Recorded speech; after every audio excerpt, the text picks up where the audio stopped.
저희는 AI 기반 헬스케어 솔루션을 개발하는 스타트업입니다. 환자의 실시간 건강 데이터를 분석해서 맞춤형 멘탈 헬스케어 솔루션을 개발하는 것을 목표로 하고 있습니다.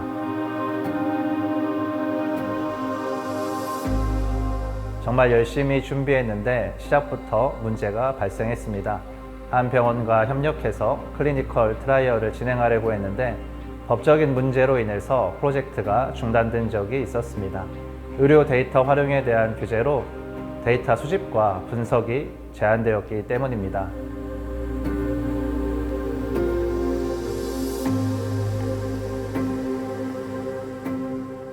생각보다 저희 같은 스타트업들에게는 넘어야 될 현실의 벽이 너무 높은 것 같습니다. 최근에 중기청 정부과제 사업에 여러 번 지원하였지만 빈번히 탈락하고 말았습니다. 매년 사업 계획서를 4, 5회 정도 제출하지만 결코 성공률이 높지가 않습니다.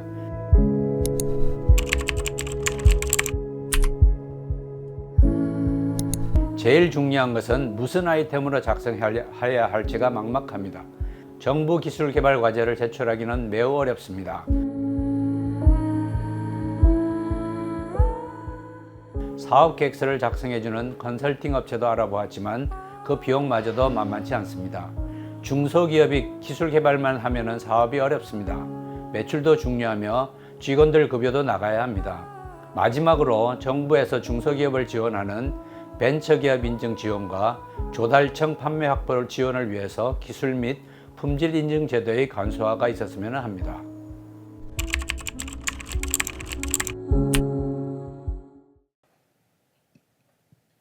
첫 번째 발제자를 소개해 드립니다. KDI 양용영 규제연구실장님께서 규제 혁신 전략을 주제로 발제해 주시겠습니다. 박사님을 박수와 함께 무대로 모시겠습니다.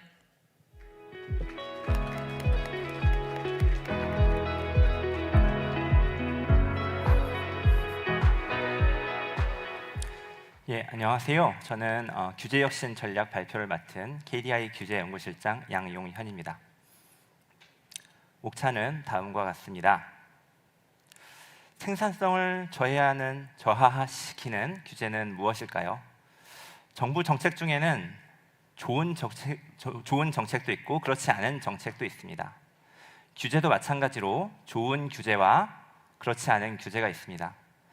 여기서 좋은 규제라 하면 소모적인 활동을 억제하고 생산적인 활동을 촉진시키는 그런 규제를 말하고 또 외부 효과를 내재화시켜서 개인의 선택이 사회적으로도 바람직하도록 만드는 그런 규제를 말합니다. 그런데 정부 정책 중에는 더 나은 정책 대안이 있습니다. 다른 대안들보다 더 나은 정책 대안. 그렇다고 하면은 규제 중에서 이 더 나은 정책 대안에 속하지 못한 규제는 생산성을 저하시키는 규제라고 봐야 할 것입니다. 생산성을 저하시키는 규제를 몇 가지로 유형화해 보겠습니다. 첫 번째는 생산적 활동을 억제하는 규제로 신기술, 신산업 발전을 지연시키는 규제, 기존 산업의 경쟁 제한적 진입 규제가 있습니다. 또 효과가 저조한 규제, 목적 달성에 효과적이지 않은 규제, 혹은 회피하기 쉬운 규제는 효과가 저조해서 생산성을 저하시킵니다. 또 필요 이상의 비용을 소요시키는 그런 규제들이 있습니다. 소모적인 업무를 요하는 규제, 그리고 피규제자 간 차이를 인정하지 않는 획일적인 규제가 여기에 속합니다. 먼저 신기술 신산업 규제에 대해서 말씀드리겠습니다. 이 그림은 많이 보셨을 것 같습니다. 2022년에 우리나라 그 100대 유니콘 기업 중에서 우리나라에서 사업을 할 수 없는 혹은 제한적으로만 사업을 할 수 있는 기업이 그런 사업 아이템이 많다라는 그런 연구 결과가 있었고 2023년에도 비슷한 연구 결과가 있었습니다. 그리고 올해 8월에는 한국일보 기사 중에 같은 지적을 하는 기사가 있었고 그 기사에서 스타트업들이 규제 때문에 사업을 국내에서 시작해보지 못하고 해외에서 먼저 사업을 개시해보는 그런 사례를 소개한 바 있습니다. 그리고 올해 발표된 글로벌 혁신지수 GII에서 우리나라 전체 순위는 보시는 것처럼 6등 정도 했습니다만은 여기 보시는 것처럼 제도는 24등이고 규제 환경은 25등에 그치고 있습니다. 이 핵심적인 원인은 규제 체제가 경직적인 것과 또 이해관계자 간 갈등을 풀지 못하는 것입니다. 우리나라 법 제도는 포지티브 리스트 규제 체계로 되어 있고 집행의 유연성이 결여되어 있어서 굉장히 경직적입니다. 그리고 부처 간 권한 조정이 어렵습니다. 하나의 예를 들어드리면 2013년도에 국토부에서 공동주택 주민 공동시설이라는 게 있습니다. 이것을 좀 완화해 보려고 했습니다. 어떻게 하냐면 지금 당시에 필수로 마련해야 되는 시설들이 있었습니다. 뭐 어린이집, 경로당, 그리고 뭐 작은 도서관 이런 게 있었는데 그런 것들을 총량만 규정하고 공동주택들이 알아서 주민들이 자체적으로 필요한 시설들을 마련하도록 하는 규제를 개선하려고 그렇게 규제를 개선하려고 했었는데 다른 부처의 반대에 막혀서 필수 시설은 여전히 남아 있습니다. 총량만 규정을 했고 필수 시설은 여전히 남아 있기 때문에 규제가 원하던 대로 개선되지는 못했습니다. 지금 보시면 아마 이제 아파트에 사시는 분들은 사용되지 않고 좀 놀고 있는 그런 시설들이 많다는 것을 아마 눈으로 보셨을 겁니다. 또 이해관계자 갈등도 큰 문제인데요. 경제적 지대를 가지고 있는 기득권자들은 절대 이것을 포기하려고 하지 않습니다. 그리고 신구산업 간의 갈등이 상당하고 여기에 큰 역할을 하고 있는 것이 굉장히 경직적인 규제가 구산업에 많기 때문입니다. 구산업 종사자들은 경직적 규제를 받고 있으면서 신산업이 들어오는 것을 반대하고 있는 것이죠. 또 규제 기관들은 기존 규제를 개선하는데 그렇게 적극적이지도 않고 또 규제 수혜자들, 기존 규제 수혜자들의 편을 들어주는 경향이 조금 있습니다. 그래서 기존 규제를 유지하려는 그런 경향이 있습니다. 그래서 어떻게 해야 이런 것들을 개혁하고 혁신할 수 있을까요? 먼저 중장기적으로는 지금 포지티브 리스트 체계로 되어 있는 규제를 포괄적 네거티브 규제 체계를 거쳐서 네거티브 리스트 규제 체계로 가야 할 것입니다. 하지만 이것은 중장기 과제고요. 단기적으로는 이미 성공적으로 정착되어 있는 규제 샌드박스를 적극적으로 활용해야 되겠습니다. 지금 그런데 규제 샌드박스의 가장 큰 문제점은 이것이 제도 개선으로 바로 이어지지 않는다는 데 있습니다. 뭐 이어지는 경우도 있지만 제도 개선으로 이어지지 않는 비율이 상당하다라는 그런 어려움들이 많이 제기되고 있습니다. 그래서 실증 특례를 보통 이제 규제 샌드박스에서는 실증 특례를 지정을 하는데 실증 특례를 지정을 할 때 규제를 어떻게 개선해야 되겠다는 로드맵을 가지고 거기에 맞춰서 실증 특례를 계획하고 운영하고 거기에 맞는 사업 실적 데이터를 확보해야 되겠습니다. 그리고 상시적으로 이해관계자 간 의견을 적극 조정해야 되는데 이것은 최상위 조정기구의 몫입니다. 그리고 신구산업 간의 갈등을 해소함에 있어서는 신산업의 활동 영역을 점점 넓혀주면서 구산업의 규제 개선을 점점 풀어주는, 그래서 신산업과 구산업이 같은 장에서 경쟁할 수 있도록 하는 그런 모형이 필요할 것입니다. 이것을 한걸음 모델이라고 할 수도 있겠고 이미 한 4년, 5년 전에 정부가 추진한 바가 있는데 아직까지 잘 되지 않고 있어서 이것을 좀 더 활성화하는 방안을 제안합니다. 다음으로 기존 산업 진입 규제입니다. 진입 규제는 대체로 합리적인 목적을 가지고 도입되었습니다. 그렇지만 뭐 이런저런 이유로 비효율이 발생하고 심화되면서 그 본래의 목적이 잘 달성되지 못하기도 하고 단점이 부각되는, 말하자면 경쟁을 저해하는 진입 규제이기 때문에 경쟁을 활성화하지 못하게 하는, 경쟁이 활발한 경쟁이 일어나지 못하게 저해하는 그런 단점이 크게 부각되고 있는데요. 그 대표적인 예로 대형마트 진입 규제, 택시 및 화물 분야의 운송 총량제, 그리고 전문 서비스 자격 제도가 있습니다.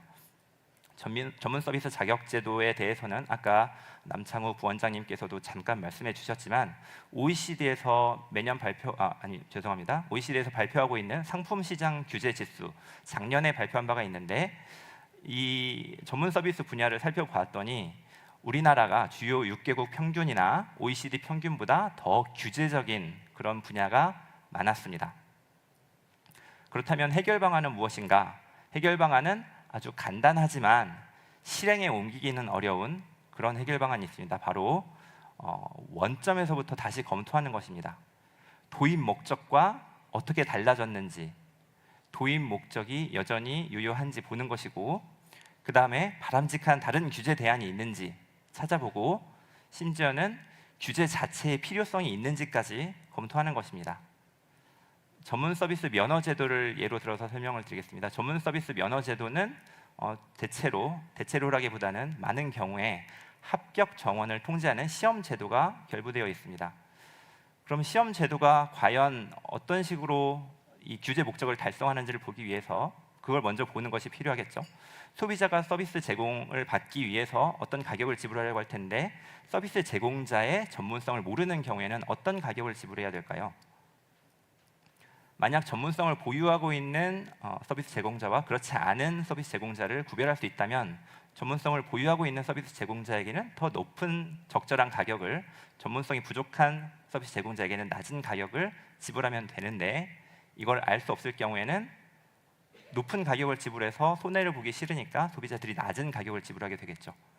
그래서 시험을 보고 합격선을 정해서 전문성을 보유한 서비스 제공자들만 활동할 수 있도록 하면 적절한 가격에 소비자들이 서비스를 얻을 수 있을 겁니다.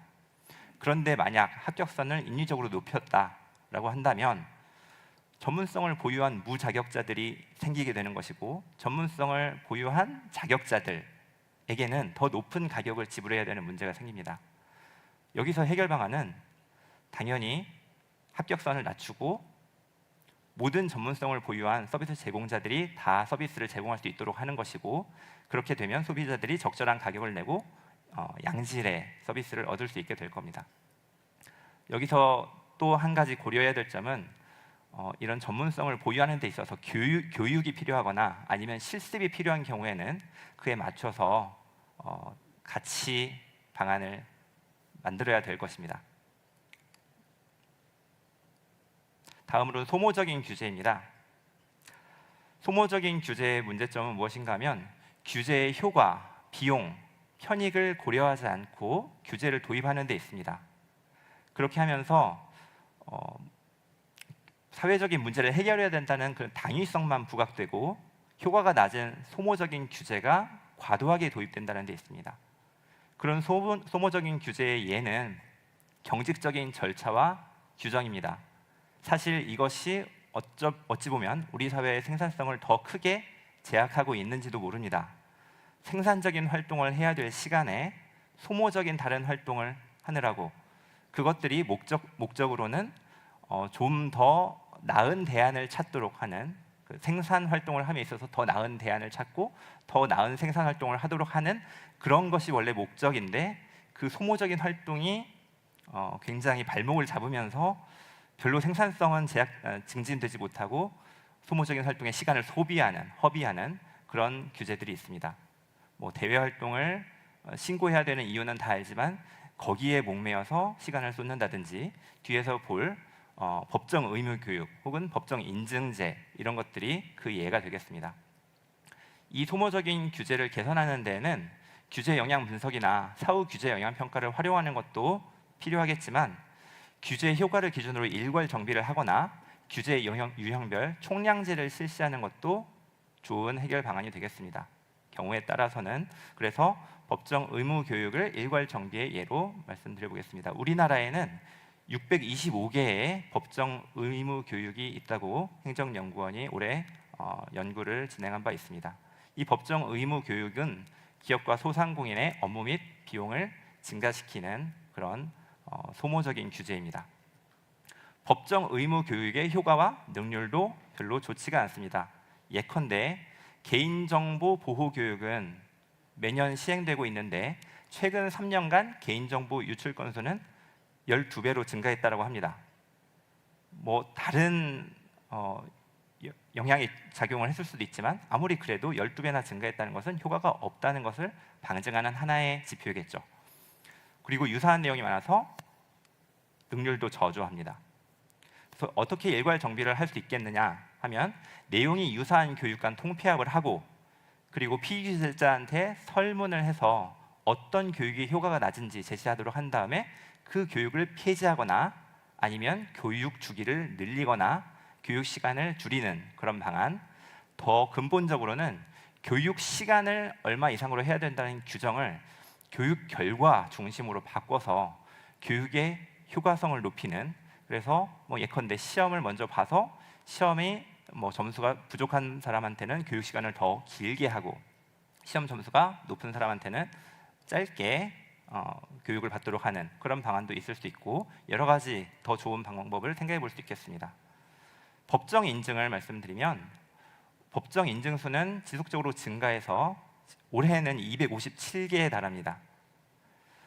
긴 심사 기간 그리고 높은 인증 비용, 짧은 인증 주기는 사업자들에게 부담이 됩니다. 그리고 인증 간의 세부 항목에 중복 문제도 지속적으로 제기되고 있습니다. 개선 방안으로는 주요 인증 제도로 통합을 하는 것입니다. 인증이 사실 257개라고 하지만 그 안에는 더 많은 세부 인증들이 있는데 이 인증들이 257개의 여러 개의 큰 인증 제도 안에 굉장히 다양하게 중복적으로 들어가 있는 게 문제라서 큰 인증 제도로 통합하고, 그렇게 되면 예컨대 KS 인증 제도 위주로 통합을 하고, 그리고 부처별로는 KS에서 포괄하지 못하는 하나의 인증 제도만을 운영하도록 하면서 인증 간의 중복성을 최대한 제거하도록 하는 것입니다. 마지막으로 획일적인 규제에 대해서 말씀드리겠습니다. 획일적인 규제는 피규제자 간의 다양성을 무시하고 일률적인 규제를 부과함으로써 불필요한 비용을 유발한다라는 문제가 있습니다. 피규제자 간의 다양한 차이를 인정하지 않기 때문에 어떤 특정한 피규제자에게만 더 적절한 규제를 다른 피규제자에게도 지키도록 해서 불필요한 비용을 유발하는 것이죠. 그런 예로 가맹사업법에 그 가맹정보공개서 필수 기재 사항이 있는데 이 필수 기재 사항이 A4 용지로만 8장에 달하는 그런 항목들이 적혀 있습니다. 그 항목들을 모두 다 정보 공개를 해야 되는 것입니다. 그리고 또 이해충돌 방지법상 신고 확인 의무도 굉장히 과도하게 되어 있습니다. 무려 10개 정도의 항목을 일일이 다 신고하고 확인하도록 되어 있습니다. 이게 그 목적은 정당하지만 그 목적을 달성하는 방법이 굉장히 소모적이고 피규제자 간 차이를 인정하지 않는 획일적인 규제입니다. 이것들은 자율 규제를 활용해서 개선하는 것이 매우 좋은 해결 방법이라고 생각을 합니다.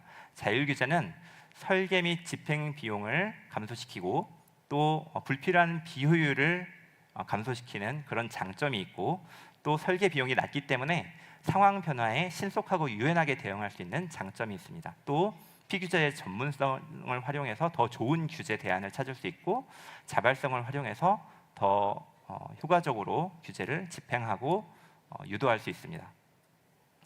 다양한 유형의 자율규제가 있습니다. 위임형 자율규제부터 성과 기반 규제까지 있는데 각각 그 분야의 특성에 맞는 적절한 자율규제 방안을 찾아서 적용하면 되겠습니다.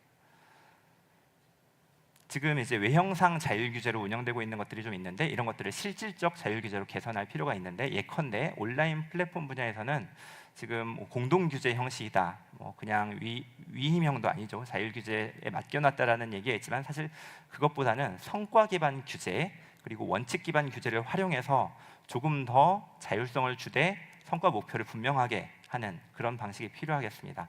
금융소비자 보호, 산업안전보건 분야에도 더 지금 현재 외형상보다 더 실질적인 자율규제로 개선할 필요가 있겠고, 예측이 어려운 분야에서도 자율규제의 유연성을 활용하면 좋겠습니다. 예컨대 기후변화와 인공지능과 같은 문제입니다. 마지막으로 자율규제는 오용될 가능성이 있기 때문에 이걸 늘 주의해야 되겠습니다. 잘 아시다시피 로톡에 대해서 대한변호사협회에서 자율규제 권한을 조금 남용해서 로톡의 사업활동을 막으려고 한 사례가 있었고, 그리고 원칙 기반 규제의 경우에는 규제기관에 재량을 좀 주게 되는 그런 죄송합니다. 그런 형태로 운영이 되는데, 그러다 보면 예전에 2000년 전후에 관치금융처럼 규제가 너무 재량기관의 재량이 너무 강해지는 그런 가능성도 있기 때문에 이런 것들을 좀 주의해서 유념해서 진행해야 되겠습니다. 여기까지 하겠습니다. 감사합니다. 네, 양용영 박사님 발표 잘 들었습니다. 다음으로 KDI 김민섭 연구위원님께서 노동시장 개혁을 주제로 발제해 주시겠습니다. 큰 박수와 함께 박사님 무대로 모시겠습니다.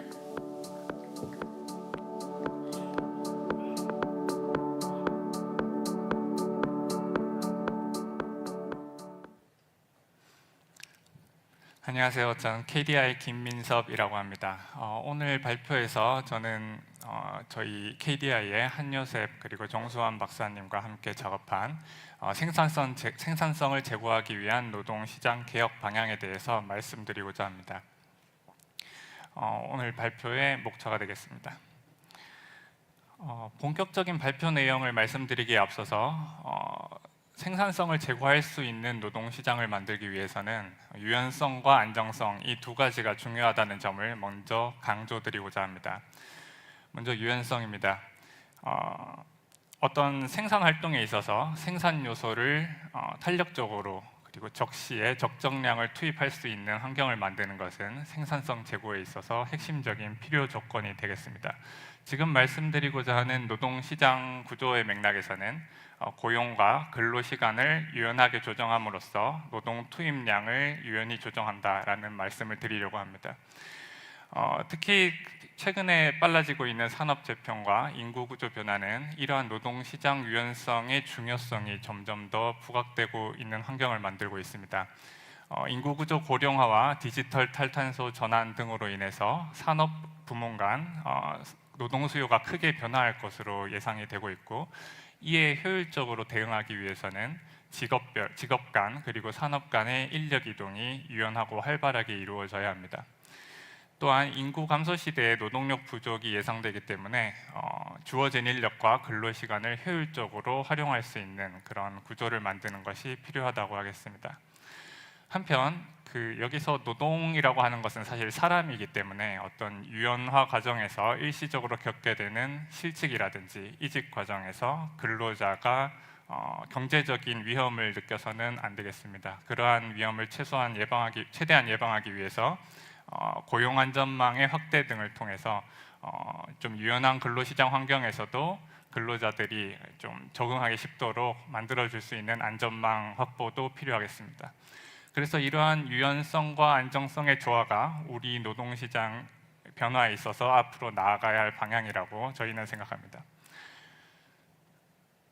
그러나 오늘의 발표에서 저희가 지적하고자 하는 바는 현재 우리 노동시장이 유연성과 안정성 모두 미비한 상태라는 것입니다. 오늘 말씀드릴 때는 고용과 근로시간, 임금 이 세 가지에 초점을 두고 말씀을 드릴 생각인데요. 여기서 고용과 근로시간은 아까 말씀드린 대로 노동 투입을 조정하는 그 직접적인 영역에 있는 것이고, 임금은 노동 투입에 들어간 근로자의 노동을 어떻게 보상할 것인가, 어떻게 보상해서 생산성을 제고할 수 있는 요인을 제공할 것인가 하는 문제와 관련됩니다. 이에 관해서 하나씩 좀 더 자세히 말씀드리겠습니다. 먼저 고용조정의 경직성입니다. 우리나라의 고용보호제도, 현행 고용보호제도는 정규직 근로자에게는 강한 고용보호를 제공하는 반면에 비정규직에게는 과소한 고용보호를 제공하는 것으로 평가되고 있습니다. OECD에서 산출한 정규직 고용보호 지수를 살펴보면 한국은 다른 여타 선진국에 비해서 비교적 고용보호 수준이 높은 국가입니다. 이것은 특히 원직 복직을 원칙으로 한 부당해고 규제 방식에 있어서 특히 그러합니다. 일반적으로 정규직 고용보호 수준이 높고 그래서 해고가 어렵고 또는 해고가 불확실한 상태가 되면 기업은 노동 투입이 향후 조정하기가 어려워질 것이기 때문에 정규직 고용 비중을 줄이고 비정규직의 고용 비중을 늘리는 경향이 있습니다. 오른편 그림에서 보실 수 있듯이 일반적으로 정규직 고용보호지수가 높은 국가일수록 그 국가의 정규 고용된 근로자의 비중은 낮아지는 경향을 살펴볼 수 있습니다. 두 번째는 근로시간 제도인데요. 저희는 근로시간 제도 역시 경직적이라고 생각합니다. 일률적인 기존의 근로시간 규제 상태에서 지금 우리나라의 연간 근로시간은 그간 장시간 근로가 많이 줄어들긴 했지만 여전히 OECD 국가 중 가장 연간 근로시간이 긴 국가들 중 하나이며, 노동 생산성은 낮은 편에 속합니다. 그간의 장시간 근로를 규제하는 이러한 정책에도 불구하고 여전히 장시간 근로 비중 역시 높은 상태로 남아 있습니다. 이러한 현상들은 지금 우리 노동시장에서 근로자와 사용자가 자발적으로 근로 시간을 줄이면서 대신 효율적으로 이 시간을 활용하고 생산성을 제고할 수 있는 유인을 제공할 수 있는 그런 장치, 그런 구조가 미비한 상태임을 시사합니다. 정규직 대기업 일자리를 중심으로 형성되어 있는 연공적 임금 체계 역시 경직적이라고 하겠습니다. 근속 10년 차 대비 20년 차의 임금 상승률로 측정한 임금의 연공성을 국제 간에 비교를 해보면 한국은 OECD 국가 중에 가장 높은 국가에 속합니다. 이러한 연공적 임금 체계는 생산성 근로자가 생산에 기여한 바 그런 생산성과 거기에 대한 대가가 일치하지 않는다는 점에서 문제가 있습니다. 특히 근로자가 젊은 시절에 근속 연수가 짧은 시절에는 생산성보다 좀 낮은 임금을 받고 중고령층 연령이 됐을 때는 내 생산성보다 높은 임금을 받는 이러한 제도는 평생 직장을 전제로 한 상태에서 유효한 체계입니다. 하지만 지금 모두들 아시다시피 현재 더 이상 평생 직장이라는 개념은 희박해져 가고 있고 산업 간 이동과 이직이 활발한 상태에서 이러한 임금 체계는 더 이상 유효하거나 적합하다고 판단하기 어렵겠습니다. 지금까지 말씀드린 정규직에 대한 강한 고용보호 그리고 장시간 근로 그리고 연공적인 임금 체계는 과거에 과부장적이고 제조업 중심이었던 경제 구조였을 때 만들어진 그런 과거 구조의 산물입니다. 어머니는 가사와 양육을 담당하고 아버지만 노동시장에 참여하는 대신 평생 고용이 보장되는 일자리에서 장시간 근로를 마다하지 않고 정년까지 일하다가 은퇴하는 그런 시절에는 합리적인 측면이 있는 제도였습니다. 그러나 인구가 감소하고 있고 산업 재편이 빨라지고 있는 오늘날 더 이상 이러한 노동시장 구조가 합리적이라고 보기 어려우며 오히려 이제 노동시장을 생산적으로 만들고자 할 때 장애물로 작용하고 있다는 것이 저희의 진단입니다. 먼저 장년층 인력 활용의 측면부터 말씀드리겠습니다. 지금 인구 구조가 고령화됨에 따라서 장년층 그리고 중년층 근로자의 인력을 활용하는 것이 우리 노동시장의 효율성 제고를 위해서 매우 필요한 상태이나 연공적인 임금 체계와 정규직 고용보호의 결합은 중장년층 근로자에 대한 노동 수요를 저해함으로써 이 인력을 효율적으로 활용하는 데 장애물로 작용하고 있습니다. 이 왼쪽 그림은 임금 근로자의 중위 근속 연수를 나타내는 그림입니다. 유연한 근로시장의 대표적인 국가인 미국과 비교해 볼 때 한국 임금 근로자의 중위 근속 연수는 40대 중반부터 빠르게 하락하기 시작합니다. 이러한 대조적인 경향은 임금 수준이 높아지고 고용보호까지 감당해야 되는 이러한 중장년층 근로자를 정규직으로 채용하기에 기업들이 꺼리는 현상에서 비롯됩니다. 기업들은 이런 정규직 고용보호와 임금 수준이 부담스럽기 때문에 중장년층 근로자를 고용하더라도 비정규직으로 고용하게 되고 이것은 지금 현재 우리 장년층 근로자의 비정규직 비중이 높게 되는 하나의 중요한 요인입니다.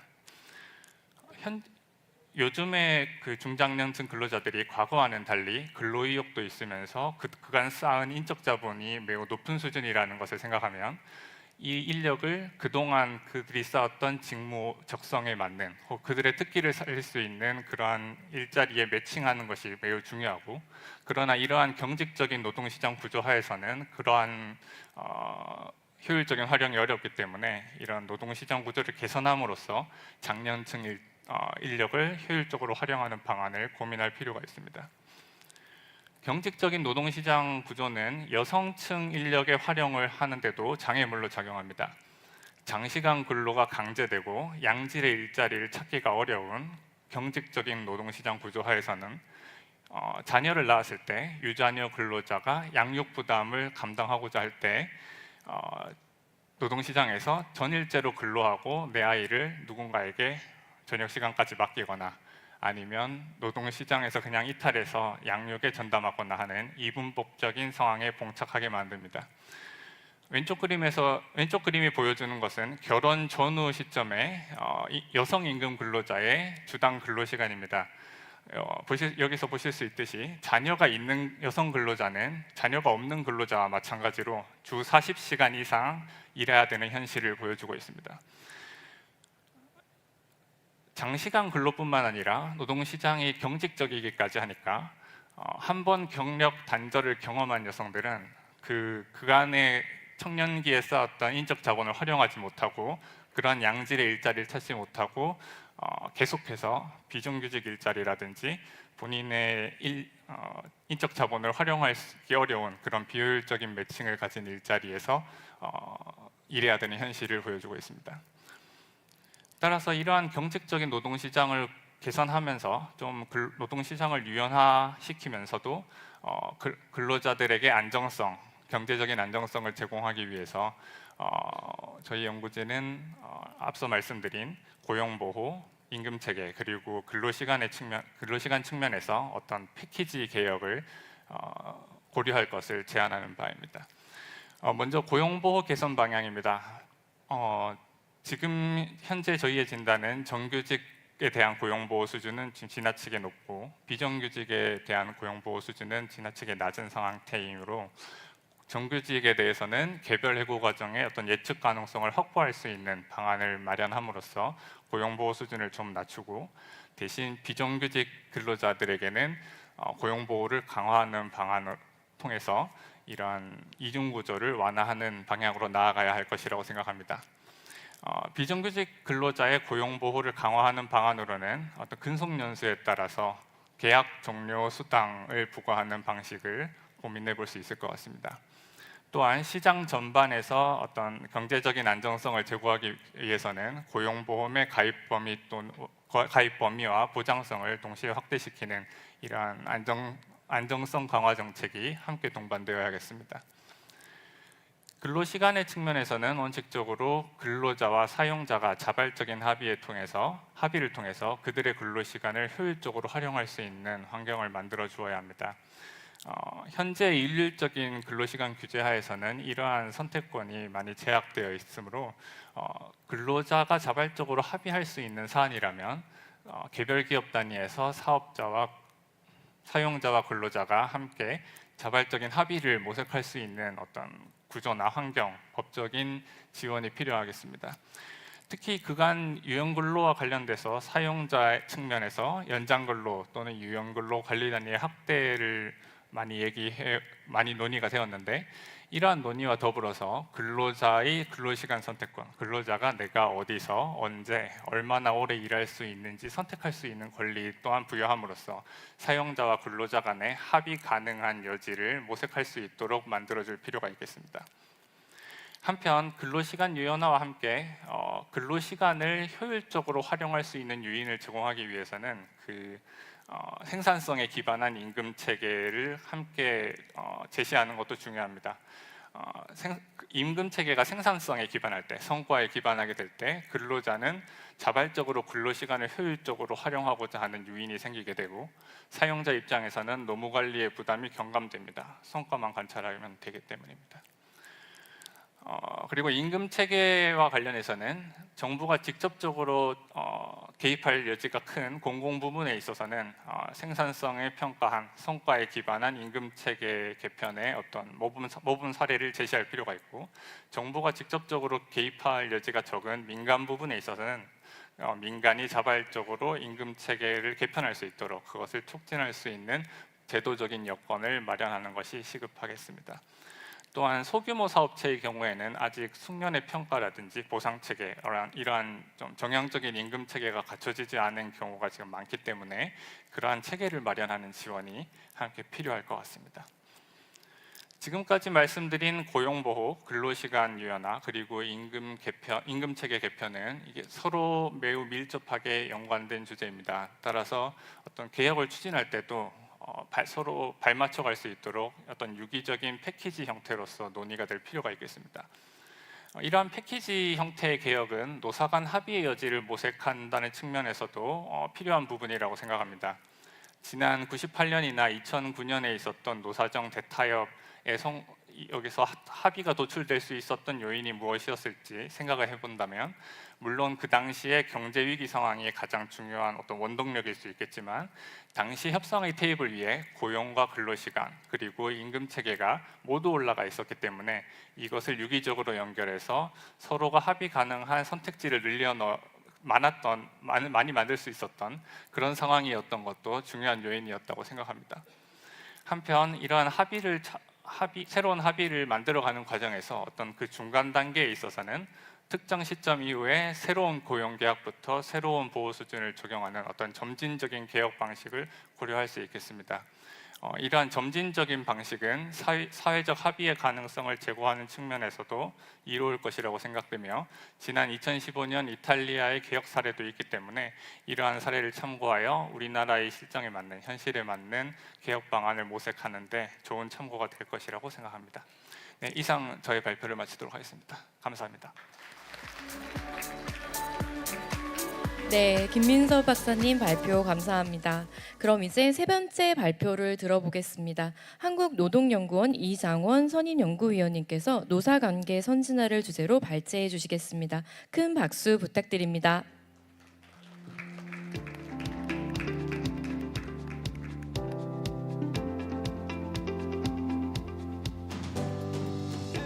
네, 안녕하세요. 한국노동연구원 지금 선임연구위원으로 있는 이장원입니다.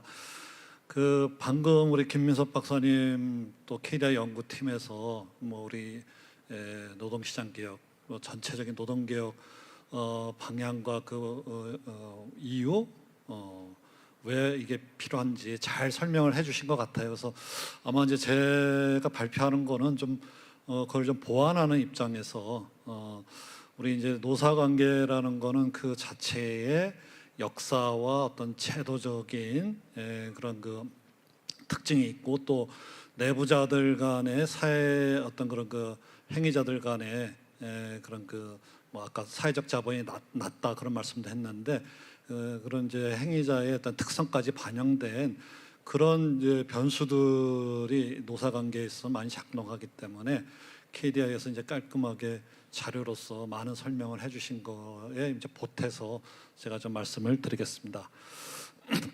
노사관계와 생산성서부터 이제 많은 분들이 노조는 생산성 자체에 반대되는 거 아니야? 노조 만들면은 회사 이거 어려워지는 거 아니야? 사실은 그렇게 생각하시는 분들이 있죠. 그리고 꽤 있죠. 우리나라에서는. 그래서 저는 이제 이게 우리 노사관계하고 생산성을 연결해서 보는 데 있어서 상당히 좀 이게 걸림돌이다.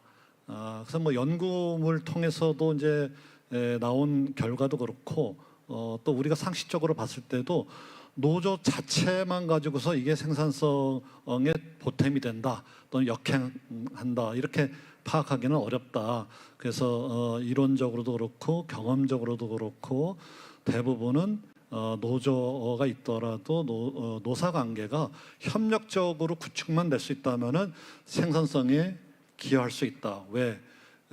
노조는 이런 임금을 올리는 그런 효과도 있지만은 종업원들이 직원들이 불만이 꽤 많고 회사에 충성하지 않는 이유가 있을 텐데, 그걸 맹목적으로 임금 줬으니까 열심히 일하라, 기계가 아닌 이상 그렇게 설득될 수는 없기 때문에 많은 내부의 그런 고충이나 문제점들을 개선하고 이렇게 혁신하는데 노조가 중요한 또 역할도 할 수 있고, 또 때로는 이 노조가 이런 생산성 혁신, 일터 혁신이라고 저희가 많이 얘기하는데 적극적으로 참여해서 좋은 효과를 낼 수도 있습니다. 그래서 결론적으로는 협력적 노사관계 구축이 중요한 것이지 노조 자체를 가지고 생산성하고의 관계를 일률적으로 얘기하기는 힘들다.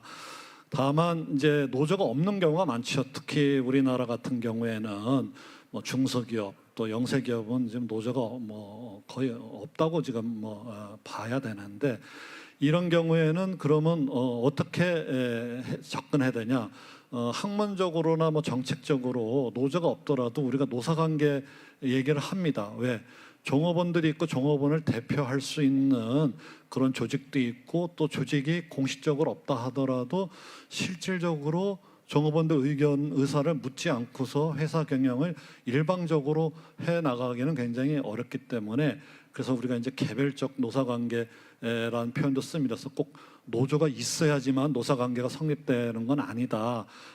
그런 이제 거기서 개별적 노사관계 이런 또는 뭐 조금 더 확장해가지고 노조를 대체할 수 있는 그런 그 집단적인 노사관계에 있어서 중요한 기능을 하는 게 우리나라에도 지금 종업원이 30인 이상 기업들 사업장에서는 노사협의회를 두도록 그렇게 의무화하고 있죠. 근데 뭐 전 세계적으로도 이런 그 노사협의회 그 노와 사가 협의를 할 수 있는 기구를 두게 하는 경우가 뭐 대부분인데 이런 그 노사협의회와 같은 기능이 근로자 이제 대표 조직이라고 할 수 있는데 굉장히 생산 향상을 위해서는 중요한 역할을 한다.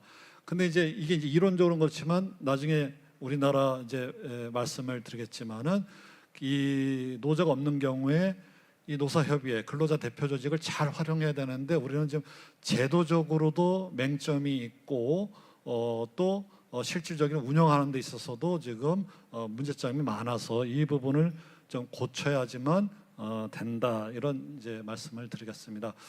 현재 이제 아까 뭐 노동시장 전반을 리뷰해서 제가 이걸 다시 뭐 말씀은 안 드리겠지만은 중요한 포인트는 노조가 결성되어 있는 부분이 공공 부분하고 대기업 부분 중심인데 거기에 있어서 물론 중소기업 생산성이 국제적으로도 훨씬 낮은 게 문제긴 하지만은 대기업만 보더라도 우리 생산성 문제가 그럼 해결돼 있냐? 뭐 높은 그 어떤 자본 투입에 의해 가지고서 그렇게 끌고 가는 부분이 있지만은 실제로 저희가 일터 혁신이라는 차원에서 어떻게 일하는 방식을 지금 혁신하고 있는가를 측정해 보면은 국제적으로 보면은 우리나라 대기업 또 공공 부분도 생산성 문제가 지금 낮은 수준이다.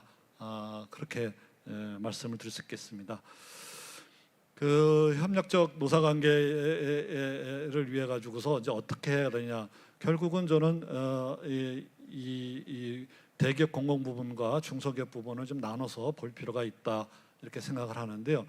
대기업 공공 부분에 있어서는 일단 노사 자치가 중요하다. 이거를 법으로 규율하던 시대는 지나갔다. 다만 우리의 이제 노동법 체계가 1953년도 한국 전쟁 이후에 그 어려웠고 혼란한 시기에 만들어졌어요. 53년서부터 지금 이제 24년이니까 70년 된 거죠. 이제 거의 뼈대가 바뀌지 않았어요. 조금씩 뭐 수정은 됐다지만 우리 노동법 체계가 그러니까 이때서부터 했는데 그 당시에는 우리나라 기업이 뭐 그렇게 이렇다 할 기업도 없었고 또 정부의 어떤 그 노사에 대한 규율 또 조정력이 워낙 강했기 때문에 이 법이 그동안 몇십 년 동안 큰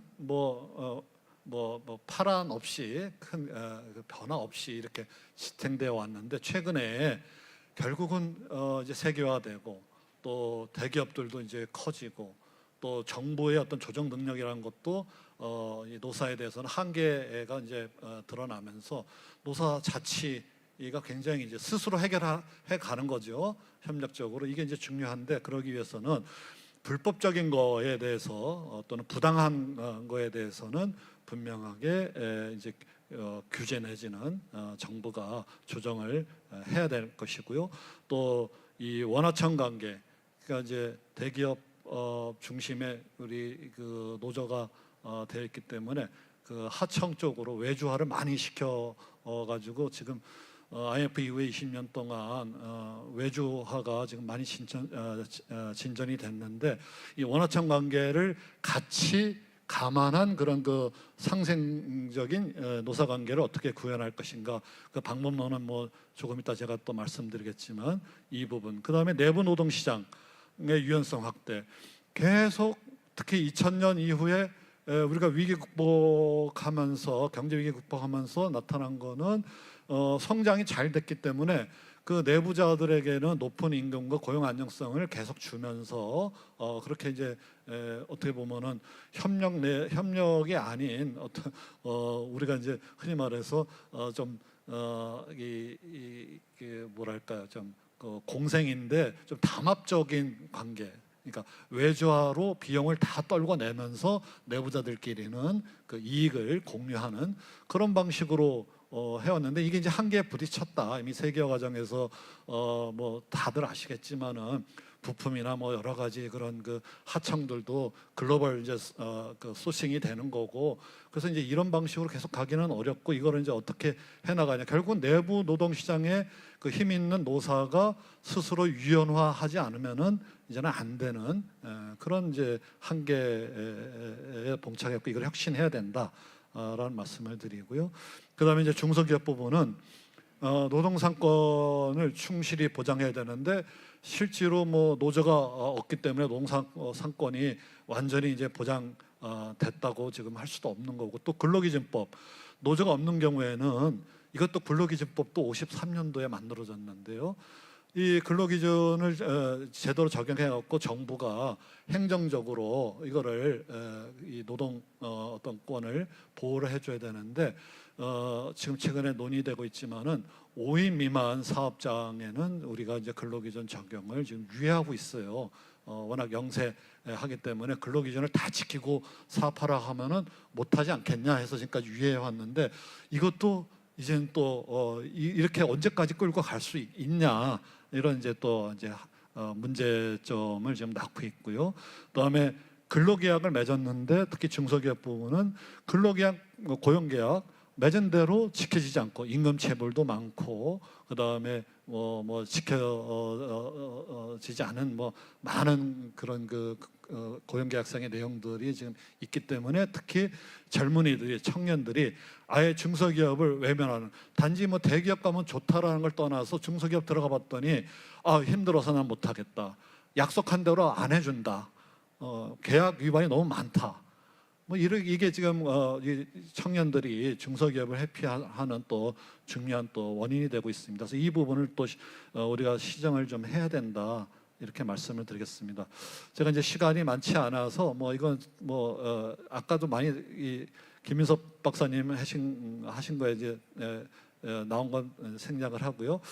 그래서 이제 대기업 부분에 있어서 중요한 거는 이제 대등한 노사관계의 어떤 균형점을 만들어줘야 되는데 지난 이제 문재인 정부 때 우리가 노조 조직률도 많이 높아졌고 또 ILO의 노동권과 관련된 핵심 협약을 다 거의 다 비준을 했습니다. 그래서 이제 국내법하고 같이 그거를 다 지켜야 돼서 노조의 어떤 그런 그 힘은 상대적으로 많이 이제 뭐 올라갔다 또는 노동권이 많이 이제 그 보장되고 있는 데 비해서 53년도 이후에 사용자들의 어떤 그 교섭력에서 중요한 파업 시의 대체 근로를 이거를 지금 제한하고 있는 거는 어느 정도 좀 풀어줘야 되지 않는가. 선진국 수준으로 뭐 특히 다른 미국은 좀 너무 과하다 싶으면 독일 수준으로라도 좀 이제는 재고를 좀 할 필요가 있지 않겠는가. 뭐 이런 좀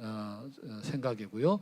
그 다음에 아까 말씀드린 노사협의회, 노조가 없더라도 노사협의회가 잘 돼야 되는데 근로자 대표를 두고서 이걸 협의해야 된다 뭐 말을 해놓고 근로자 대표를 어떻게 뽑아야 되는지 뭐 등등등 이런 것들은 허술한 거예요. 우리나라가 노사협의회에 대해서 그렇게 진심이 아니었다.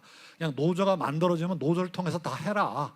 또 노조가 없는 경우에는 사장님 마음대로 해왔고 그러다 보니까 이게 지금 현재 블랙홀이 되어 있습니다. 근로자 대표를 그러면 어떻게 뽑아서 어떤 권한을 인정해야 되냐, 이거를 근로기준법상으로나 이런 그 근로자 참여에 관련된 노동법에서 다시 규정을 해주고 그래야지만 취업규칙상으로 아까 말씀드렸던 청년들에 대한 근로 조건, 또 임금 조건, 또 고령자들에 대한 또 그런 그 조건, 또 그 여성들이 유연근무를 쓰고 싶었을 때 근로 조건을 그 같이 합의할 수 있는 그런 근로자 대표권을 이제 뒤에 말씀드리는 이제 부분 근로자 대표권이라고 할 수 있는데 우리가 확보해 줄 수 있다. 이 제도가 지금 현재 상당히 부실한 상태고 법적으로 정비를 다시 해야 된다라는 거고요.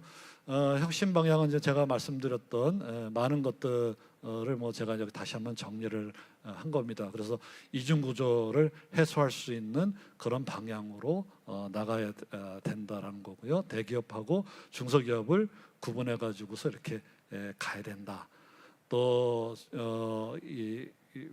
파업 시 대체인력 아까 말씀드렸고, 또 하나는 사업장 점거가 특히 외국 자본이 한국에 투자할 때 사업장 점거를 굉장히 공포스럽게 보고 있기 때문에 지금 주요 생산 시설에는 점거를 못 한다고 돼 있지만은 보다 구체적으로 예컨대 뭐 사장실 또 공장장실 이런 것도 사실은 경영상이 중요한 그 시설이기 때문에 분명히 제한한다든지 좀 구체적으로 이것도 법적 조항을 다시 한번 좀 다듬을 필요가 있겠다. 그래서 이런 좀 균형점을 좀 회복해줄 필요가 있겠다는 거고요. 근로기준법을 이제 5인 미만에 적용하는 것도 좀 체계적으로 하되 조금 그 순서를 정해서 예컨대 그 지금 어려운 부분은 근로시간을 제한해 버리면은 그 이 5인 미만 영세 사업장에서는 사장님도 어렵고 근로자도 어렵습니다. 수입이 줄기 때문에 생활이 안 되기 때문에 그래서 이런 부분 같은 거는 조금 단계적으로 적용해가는 방식으로 지금 할 필요가 있겠다 이런 생각을 지금 하고 있고요. 또 그 5인 미만에서 갖고서 그 중요한 거는 그 이 고용보험 가입률 이것이 굉장히 낮기 때문에 앞으로 이런 그 행정력을 동원하기 위해서는 이런 그 고용보험 가입도 훨씬 더 강화해 나가야 된다. 장기적으로는 아까 말씀드린 유연 안정성 모델 구축, 뭐 저도 거의 비슷한 생각이고 김민섭 박사님 제안하신 유연 안정성 모델을 우리가 구축해야 되고 사회적 대화를 촉진해 가야 되는데 지금 굉장히 어려운 시기죠. 지금 최근에 더 어려워졌죠. 근데 스웨덴을 우리가 많이 이제 칭찬하는데 복지국가도 완성했고 경제도 강소국 모델을 스웨덴이 완성했는데 그거는 전후에 이 엘란데르 그 3인당 총리가 23년 동안 매주 목욕 클럽이라는 사회적 대화를 계속 해가면서 구축한 겁니다. 그래서 많은 분들이 사회적 대화를 이게 뭐 하는 거냐 하지만은 굉장히 우리가 패키지 그런 이 딜을 하기 위해서는 중요하다. 그리고 산업 전환을 위해 가지고서 노사정이 같이 지금 그 당장 조금 같이 이런 그 사회적 대화를 또 촉진할 필요가 있겠다. 이런 생각입니다. 네, 감사합니다. 네, 이장훈 박사님 발표 잘 들었습니다. 첫 번째 세션의 마지막 발표자분을 무대 위로 모시겠습니다. KDI 김민호 연구위원님께서 기업 지원 정책의 틀을 바꾸다, 혁신과 성장을 위한 해법을 주제로 발제해 주시겠습니다. 큰 박수 부탁드립니다.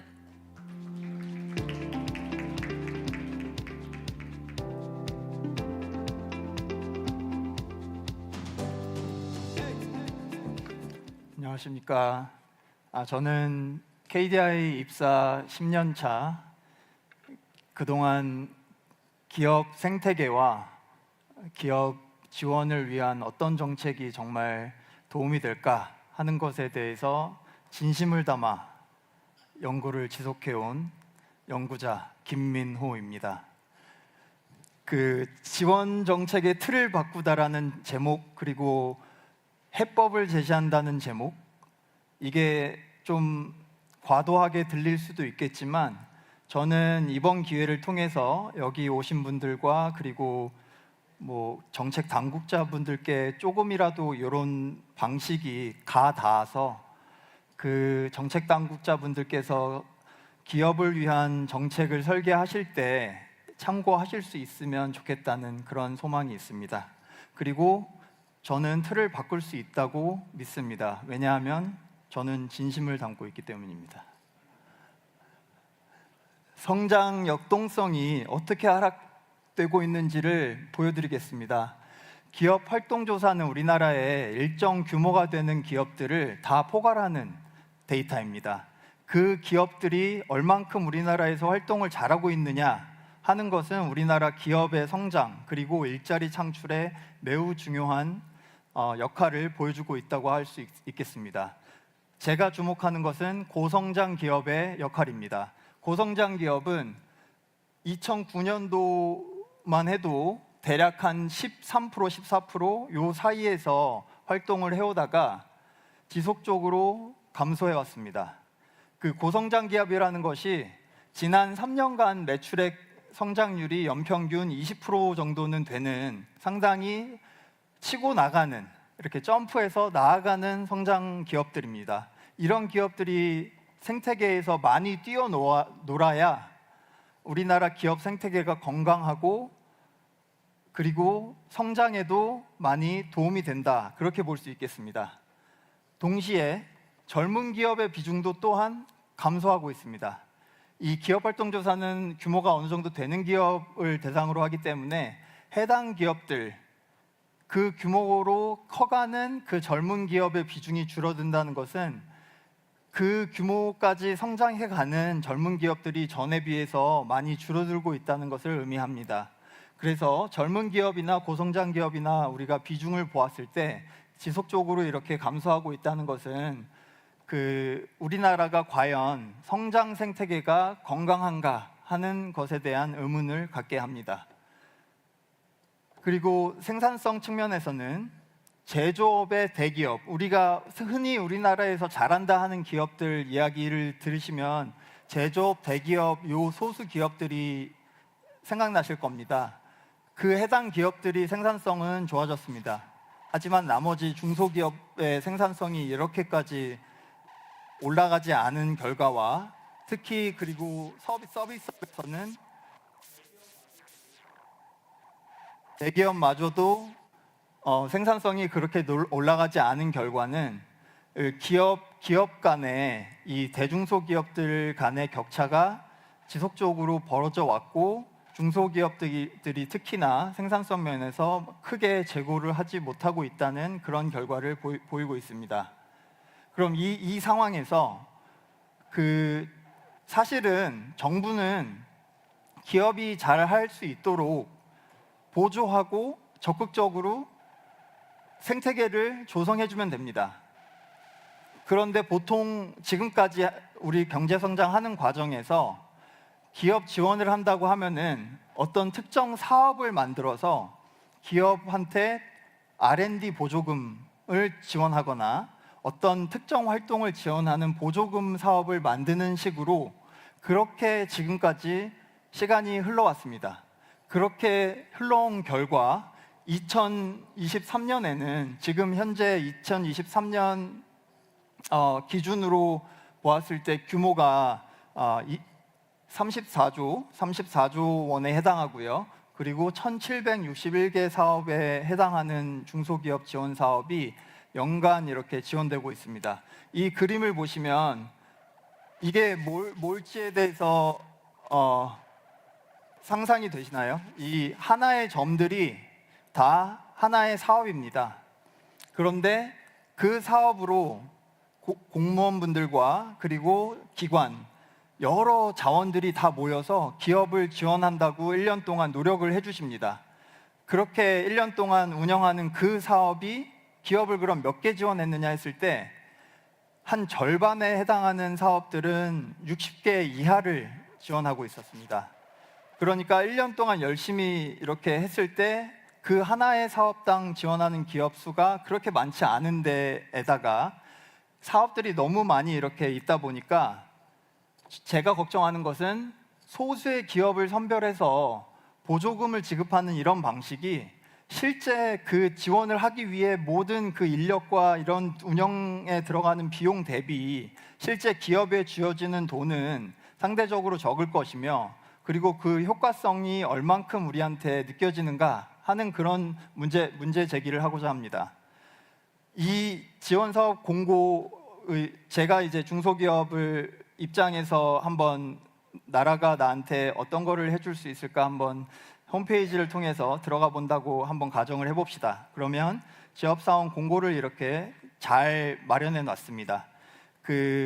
보시면 분야별로 금융의 248개 기업, 사업, 기술에 249개 사업, 인력에 90개 사업, 수출에 157개 사업, 이렇게 각각 기능별로 기업 활동을 도와드리기 위해서 정부는 노력을 하고 있습니다.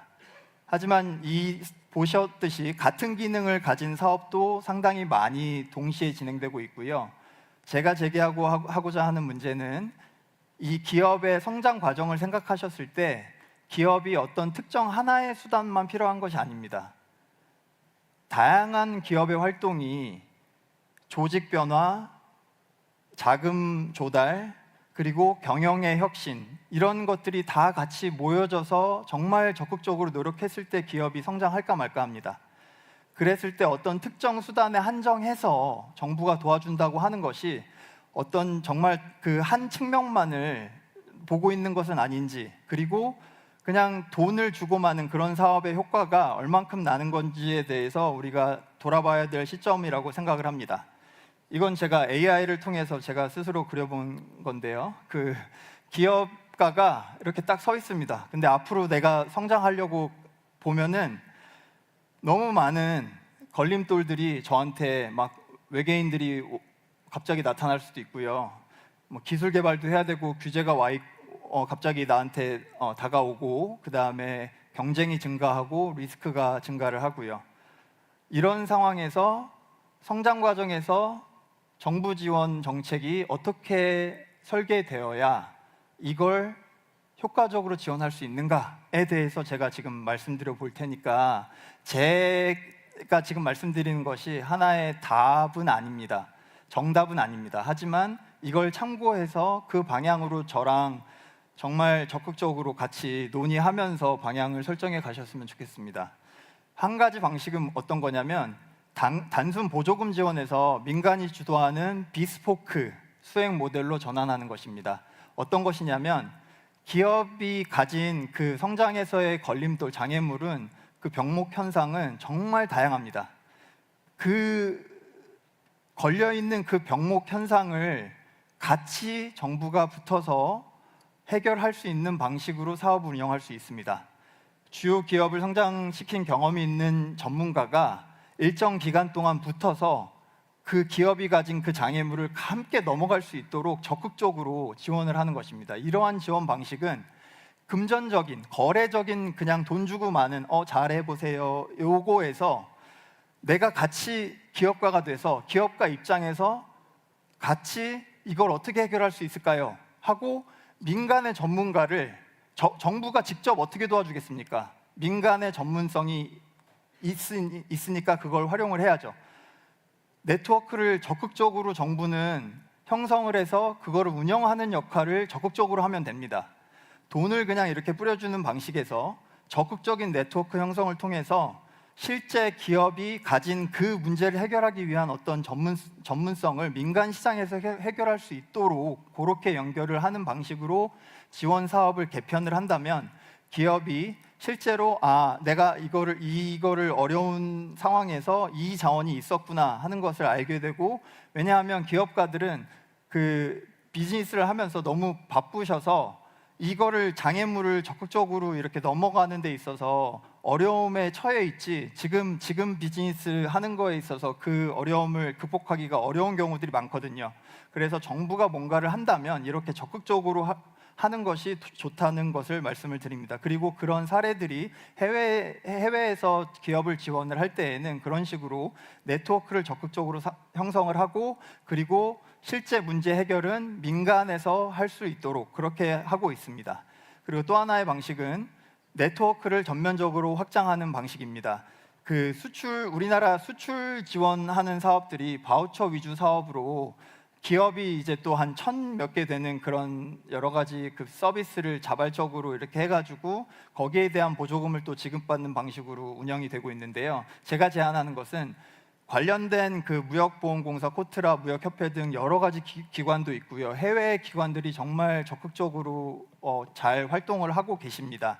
그랬을 때 요런 그 기관들을 내 기업 입장에서 그냥 나는 어떤 거가 필요하다라고 그냥 쉽게 찾아왔을 때 거기에 맞는 지원 기관이 어디이며 어떤 기관에서 어떤 서비스를 제공을 하니까 그것들을 연결을 해서 그 기업가의 입장에서 정말 적극적으로 그 관련된 서비스나 해외 네트워크나 이런 것들을 연결해주는 그런 방식의 사업이 가능하다는 것을 말씀을 드립니다. 그리고 또 하나는 제가 말씀드리고자 하는 것은 이게 양방향 네트워크로 가능한데요. 해외에서 요즘 그 GVC 이런 개편이 일어나면서 그 글로벌 공급망에서 우리나라 제품을 찾는 사람들도 늘어나고 있습니다.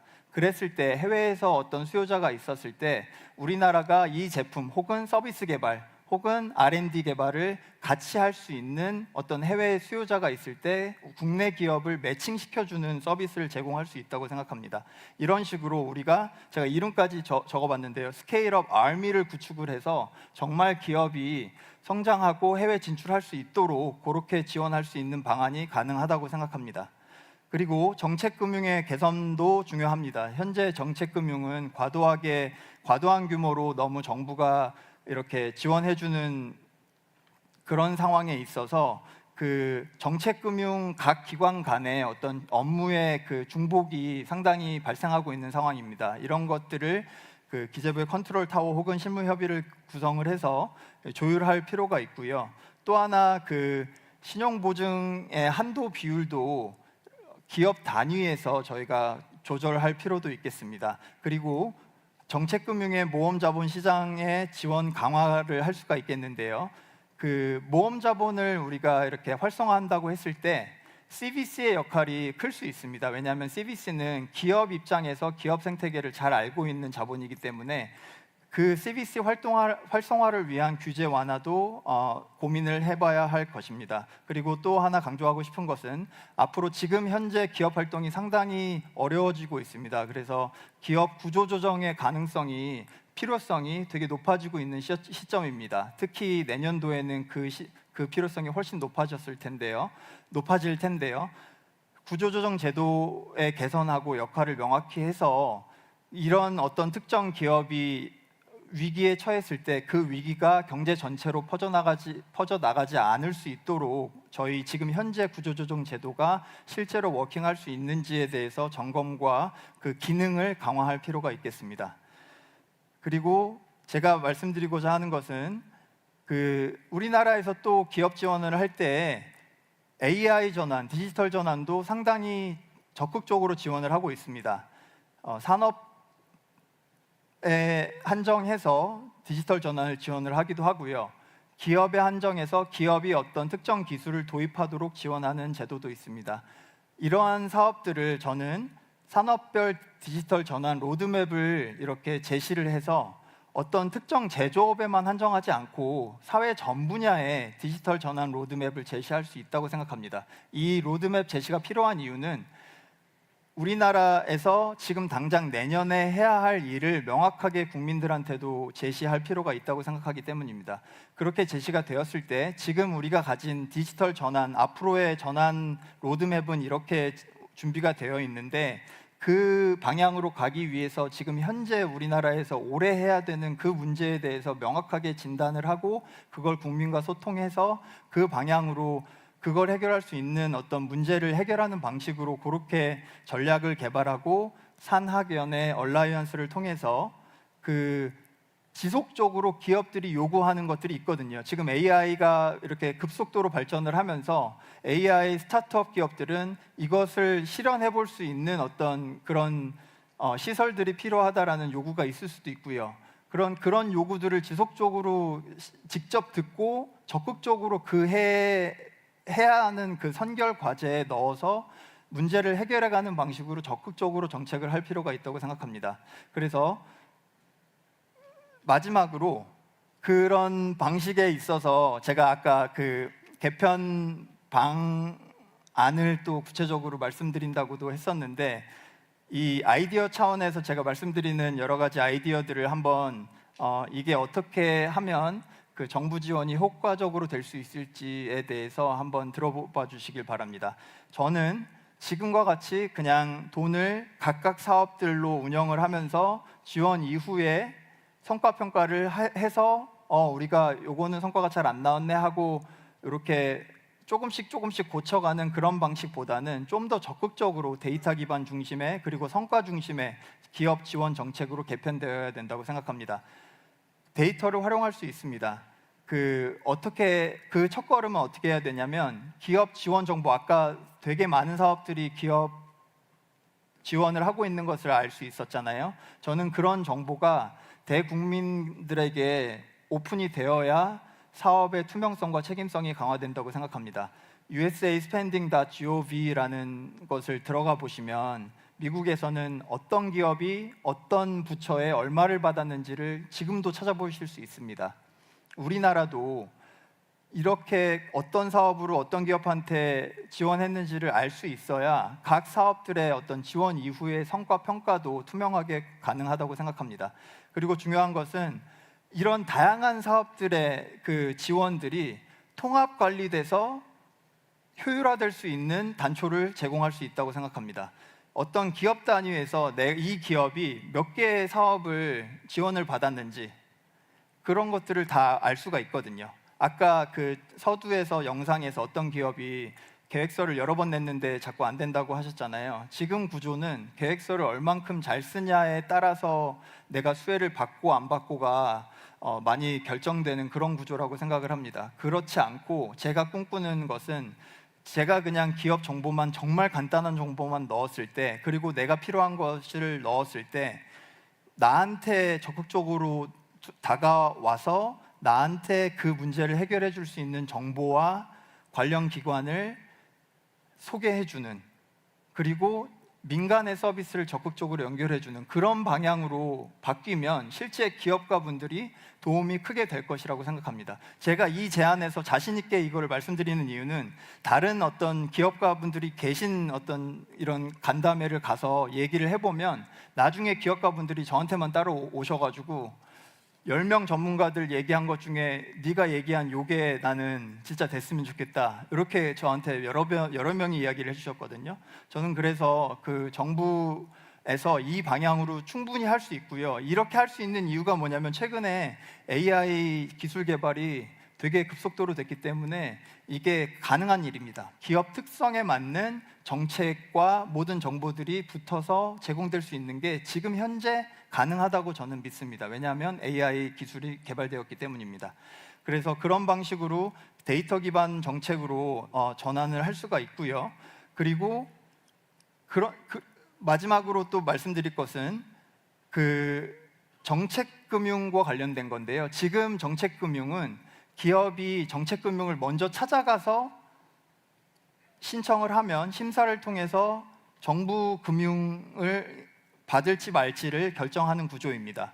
저는 이걸 원스톱 샵 체계로 내가 한 곳에 들어가면 기업이 자금 필요성을 이야기를 하면 그 정보가 민간 금융사한테도 연결이 돼서 우선적으로 이 기업 A가 어떤 사업을 어떤 목적으로 하고 싶은데 심사를 민간금융사에서 먼저 진행하겠느냐라는 기회를 먼저 줄 수 있다고 생각합니다. 그렇게 하면 민간금융사가 심사를 해서 내가 이 기업한테는 줄 수 있겠다라고 먼저 민간금융을 연결해주고 그 다음에 없으면 민간금융사가 이 기업은 우리가 그 약간 위험성이나 그런 것들을 고려를 했을 때 주기가 어렵다라고 판단이 들면 그때서야 정책금융이 이제 심사를 더 추가적으로 해서 정말로 정책금융의 지원 필요성이 있는지를 검토를 한 후에 지원하는 방식으로 쉽게 바꿀 수 있다고 생각합니다. 이런 방식이 지금 미국의 그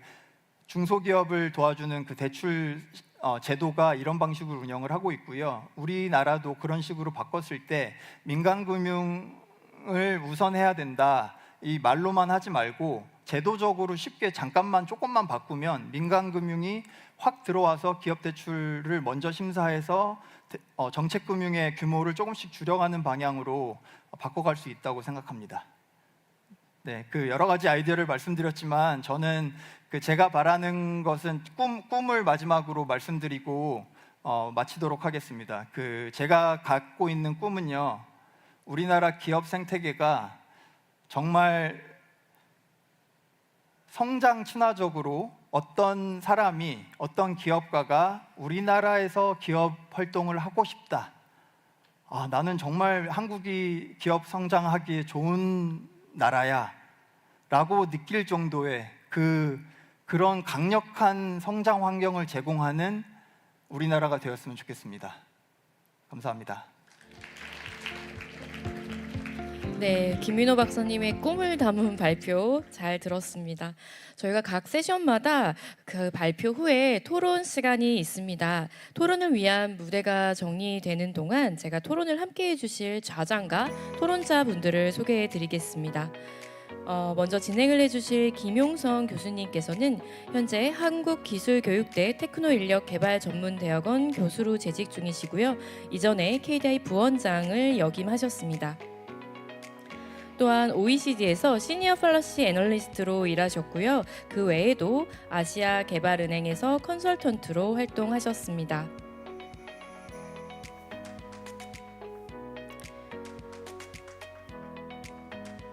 토론자로 참여하실 강창희 교수님은 현재 중앙대학교 경제학부 교수로 재직 중이시고요. 이전에는 국립 싱가포르 대학교에서 교수로 계셨습니다.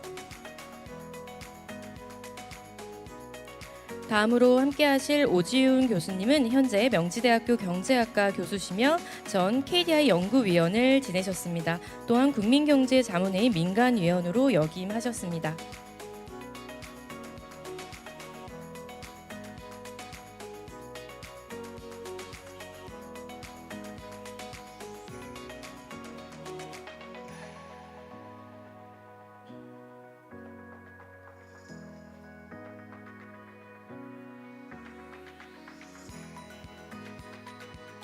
자, 그럼 이어서 앞서 발표해 주신 4명의 발제자분들과 토론자를 모시고 첫 번째 세션의 주제 생산자원의 합리적 배분에 대해 이야기를 나눠보는 시간 갖도록 하겠습니다.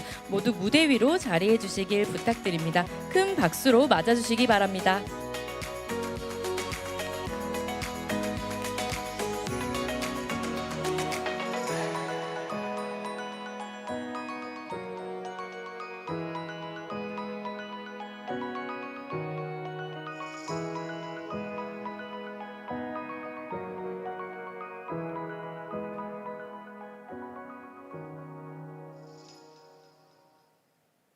네, 감사합니다.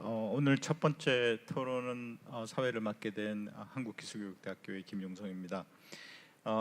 조금 시간이 아마 좀 지체된 것 같습니다. 그래서 사전에 미리 토론자분들과 발제자님께 충분한 시간을 드리지 못하게 될 수도 있다는 거 미리 양해를 구하고요. 먼저 오늘 좋은 발제와 또 최고의 전문가들을 모시고 토론을 하게 된 자리를 갖게 돼서 매우 기쁘고 오늘 주신 말씀에 대해서 기대가 됩니다. 그러면 먼저 여기 앉아 있는 순서대로 우리 강창희 교수님부터 해서 이렇게 토론하시고요. 그다음에 발제자분들은 총 10분 정도 제가 토론 시간을 드리도록 하겠습니다. 그래서 본인이 생각해서 가장 중요하다고 생각하는 부분들 그런 거에 대해서 간략하게 말씀해 주시기 바랍니다. 7분, 네 분은 10분 토론입니다. 네, 감사합니다. 시작할까요? 네, 안녕하십니까. 중앙대 경제학부의 강창희라고 합니다. 반갑습니다. 네, 오늘 발표 굉장히 재밌게 잘 들었습니다. 시간이 없어서 바로 저의 발제문을 시작하겠습니다. 네, 이미 전 발표에서 많이 보셨듯이 우리나라 노동시장 또는 산업 구조가 이중화되어 있다는 이런 이야기를 계속 하셨습니다. 그래서 이 그림을 보면 이 그림은 이제 전체 우리나라 근로자들을 이제 4그룹으로 나누어서 대기업 정규직, 대기업 비정규직, 중소기업 정규직, 중소기업 비정규직 이렇게 나눴을 때 대기업 정규직의 평균 임금을 100으로 했을 때 이제 그 각각의 계층에 있는 근로자들의 평균 임금이 얼마가 되는지를 보여주고 있는 그래프인데요. 맨 오른쪽에 있는 그래프를 보면 정규직 근로자가 평균 임금이 100일 때 대기업 비정규직은 이제 67 정도가 되고 그 다음은 중소기업 정규직은 57, 중소기업 비정규직은 44 이제 이렇게 된다고 이제 발표하고 있습니다. 그리고 이 그림의 이제 오른쪽 상대 가격 쪽을 보시면 이거는 이제 우리나라 대기업과 중소기업들 간에 지난 1980년부터 2015년까지 생산성이 어떻게 달라졌는지를 쭉 보여주는 그림인데 위로 쭉 올라가는 그림은 이제 대기업 부분이 쭉 이렇게 생산성과 평균 임금이 올라가는 구조고요. 그다음에 아래쪽에 이제 지체되어 있는 그룹은 중소기업 부분은 계속 지난 80년대 이후로 계속 지체되어 있는 그림을 보여주고 있는 겁니다. 그래서 이 두 개의 그림을 종합을 해보면 우리나라 이중 구조가 있긴 있는데 이중 구조가 하나의 이중 구조가 있는 게 아니고 투 디멘전 이중 구조가 있는 걸로 보입니다. 첫 번째 이중 구조는 이제 대기업과 중소기업이라는 기업 구조별 이중 구조가 있는 거고요. 그다음에 고용 형태별로는 정규직과 비정규직의 이중 구조가 있습니다. 그래서 전체 그림은 이렇게 4개의 셀로 구성이 될 것 같고 전체 우리나라 임금 근로자가 23년 8월 현재 2,200만 명 정도 되는데 그 중에 11.8%는 대기업 정규직으로 근무하고 계시고 그다음에 2.2%는 대기업 비정규직, 중소기업 정규직은 51.2%, 중소기업 비정규직은 34.8% 이렇게 근무를 하고 계신데 이 각각의 기업 부분의 정규직과 비정규직의 비율을 생각을 해보면 중소기업의 경우는 1대 1.5고요. 대기업 부분은 1대 5.5 정도 됩니다. 그러니까 대기업 부분이 왜 이렇게 비정규직을 적게 쓰지? 이렇게 질문하실 수도 있고 중소기업 부분은 왜 이렇게 비정규직을 많이 쓰지? 이렇게 질문하실 수 있는데 이제 이중 구조의 관점에서 한번 생각을 해보면 우리나라 이중 구조는 크게 대기업 정규직과 중소기업 비정규직 사이 이중 구조가 훨씬 더 심각한 구조다라고 말씀드릴 수 있겠습니다. 그래서 두 개의 이중 구조가 있고 그 두 개의 이중 구조는 이제 우리가 좀 더 개선하는 게 목표인데 대기업 중소기업 이중 구조는 산업 구조와 관련이 되기 때문에 쉽게 이중 구조 개선이 어려울 거고요. 그러나 반면에 정규직 비정규직의 이중 구조는 산업 구조와 같은 것이 아니고 법제 때문에 발생하는 이중 구조이기 때문에 이 대기업 중소기업의 이중 구조는 정규직 비정규직 간의 이중 구조는 대기업 중소기업 이중 구조보다는 조금 더 개선하기 쉬운 걸로 보입니다. 이제 요 얘기를 김민섭 박사님과 이장원 박사님께서 해주셨는데 김민섭 박사님 그 제안 중에 우리나라 노동시장 이중 구조를 완화하기 위해서 이제 2015년 이탈리아 사례를 들어주셨는데 저도 이 사례에 굉장히 관심이 많아서 이제 이 사례를 조금 더 자세하게 좀 설명을 드리고자 합니다. 이탈리아에서 2015년부터 이제 이 제도를 도입을 했는데 이 그림은 이제 해고가 부당하다고 판정이 됐을 때 기업이 그 해고 대상 근로자한테 금전적으로 얼마를 지급을 하면 그 해고가 그냥 시행이 되는 그런 제도입니다. 그래서 근속 연수에 따라서 해고 보상금이 이렇게 우상향으로 연속적으로 이어지는 구조라고 생각하시면 되겠습니다. 이 구조는 이미 이제 2010년대부터 이 경제학자들이 상당히 많이 제안을 해왔고요. 그 제안을 받아들여서 이태리에서 2015년 3월부터 시행을 하고 있는 구조입니다. 신규 계약에 대해서만 합니다.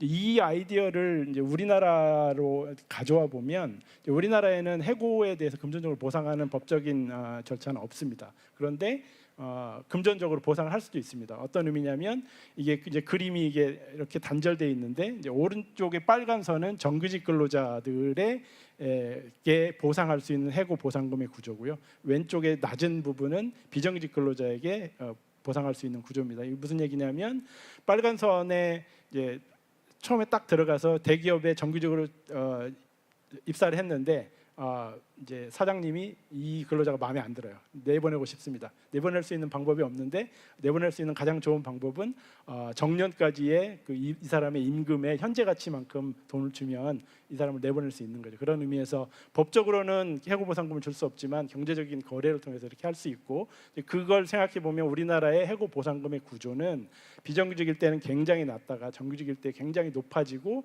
이제 근속이 지나가면서 근속이 흐르면서 이렇게 낮아지는 구조로 되어 있다고 해석할 수 있습니다. 그러면 아까 대기업에서는 비정규직이 굉장히 적고 중소기업에서는 비정규직이 굉장히 많았는데 그건 어떻게 해석할 수 있느냐면 이 갭이 대기업에서는 굉장히 큰 거고 중소기업에서는 굉장히 낮은 겁니다. 청년들이 대기업에 들어가기 어려운 이유는 이 장벽이 너무나 높기 때문에 이 장벽을 건너뛰지 못하기 때문인데 이제 노동시장 구조를 아까 이태리 사례를 생각을 해보고 조금 우리나라 노동시장의 고용보호법제를 좀 바꿔보면 어떨까 이런 식으로 해고 보상금을 도입하는 방식으로 해볼 수 있을 것 같습니다. 그래서 오른쪽에 빨간 선은 기존의 정규직에 적용되는 선이고 왼쪽은 이제 비정규직의 해고 보상금을 아까보다는 더 높게 그리고 연속적으로 설정하는 구조를 우리나라 노동시장에 대해서 만들어 생각해 볼 수 있을 것 같습니다. 아까는 이제 여전히 가운데 장벽이 있는 구조이고요. 이 장벽이 굳이 있어야 될까? 이렇게 되면 이중성이 발생을 하는 장벽인데 이중성이 발생을 하지 않고 연속적으로 만드는 구조도 우리가 상상해 볼 수 있을 것 같습니다. 이렇게 하면 기존의 이중 구조가 이제 연속형에서는 조금 더 완화될 것으로 생각이 되는데 이제 이거의 경제적인 효과가 굉장히 많이 있는데 최근에 이제 우리 노동시장에서 정년 연장의 문제가 이제 현안으로서는 가장 시급한 문제죠. 근데 요것만 할 게 아니고 이제 고용보호제도 수정안까지 같이 고려하는 방법은 어떨까? 왜 그러냐면 정년 연장은 기본적으로 대기업 정규직 근로자들한테 굉장히 유리한 구조이고 이제 그러다 보면 노동시장의 이중성이 심화되는 문제가 있고 이제 정년 연장에 따라서 청년층은 불리하게 될 텐데 아까 방금 전에 말씀드렸던 그 고용보호 수정안은 청년에게 유리하고 비정규직 근로자들한테 유리한 방안처럼 보입니다. 그래서 정년 연장과 이 고용보호 수정안을 패키지로 타협하는 방식으로 노동시장 구조 개혁을 진행하면 어떨까라는 게 저의 생각입니다. 감사합니다.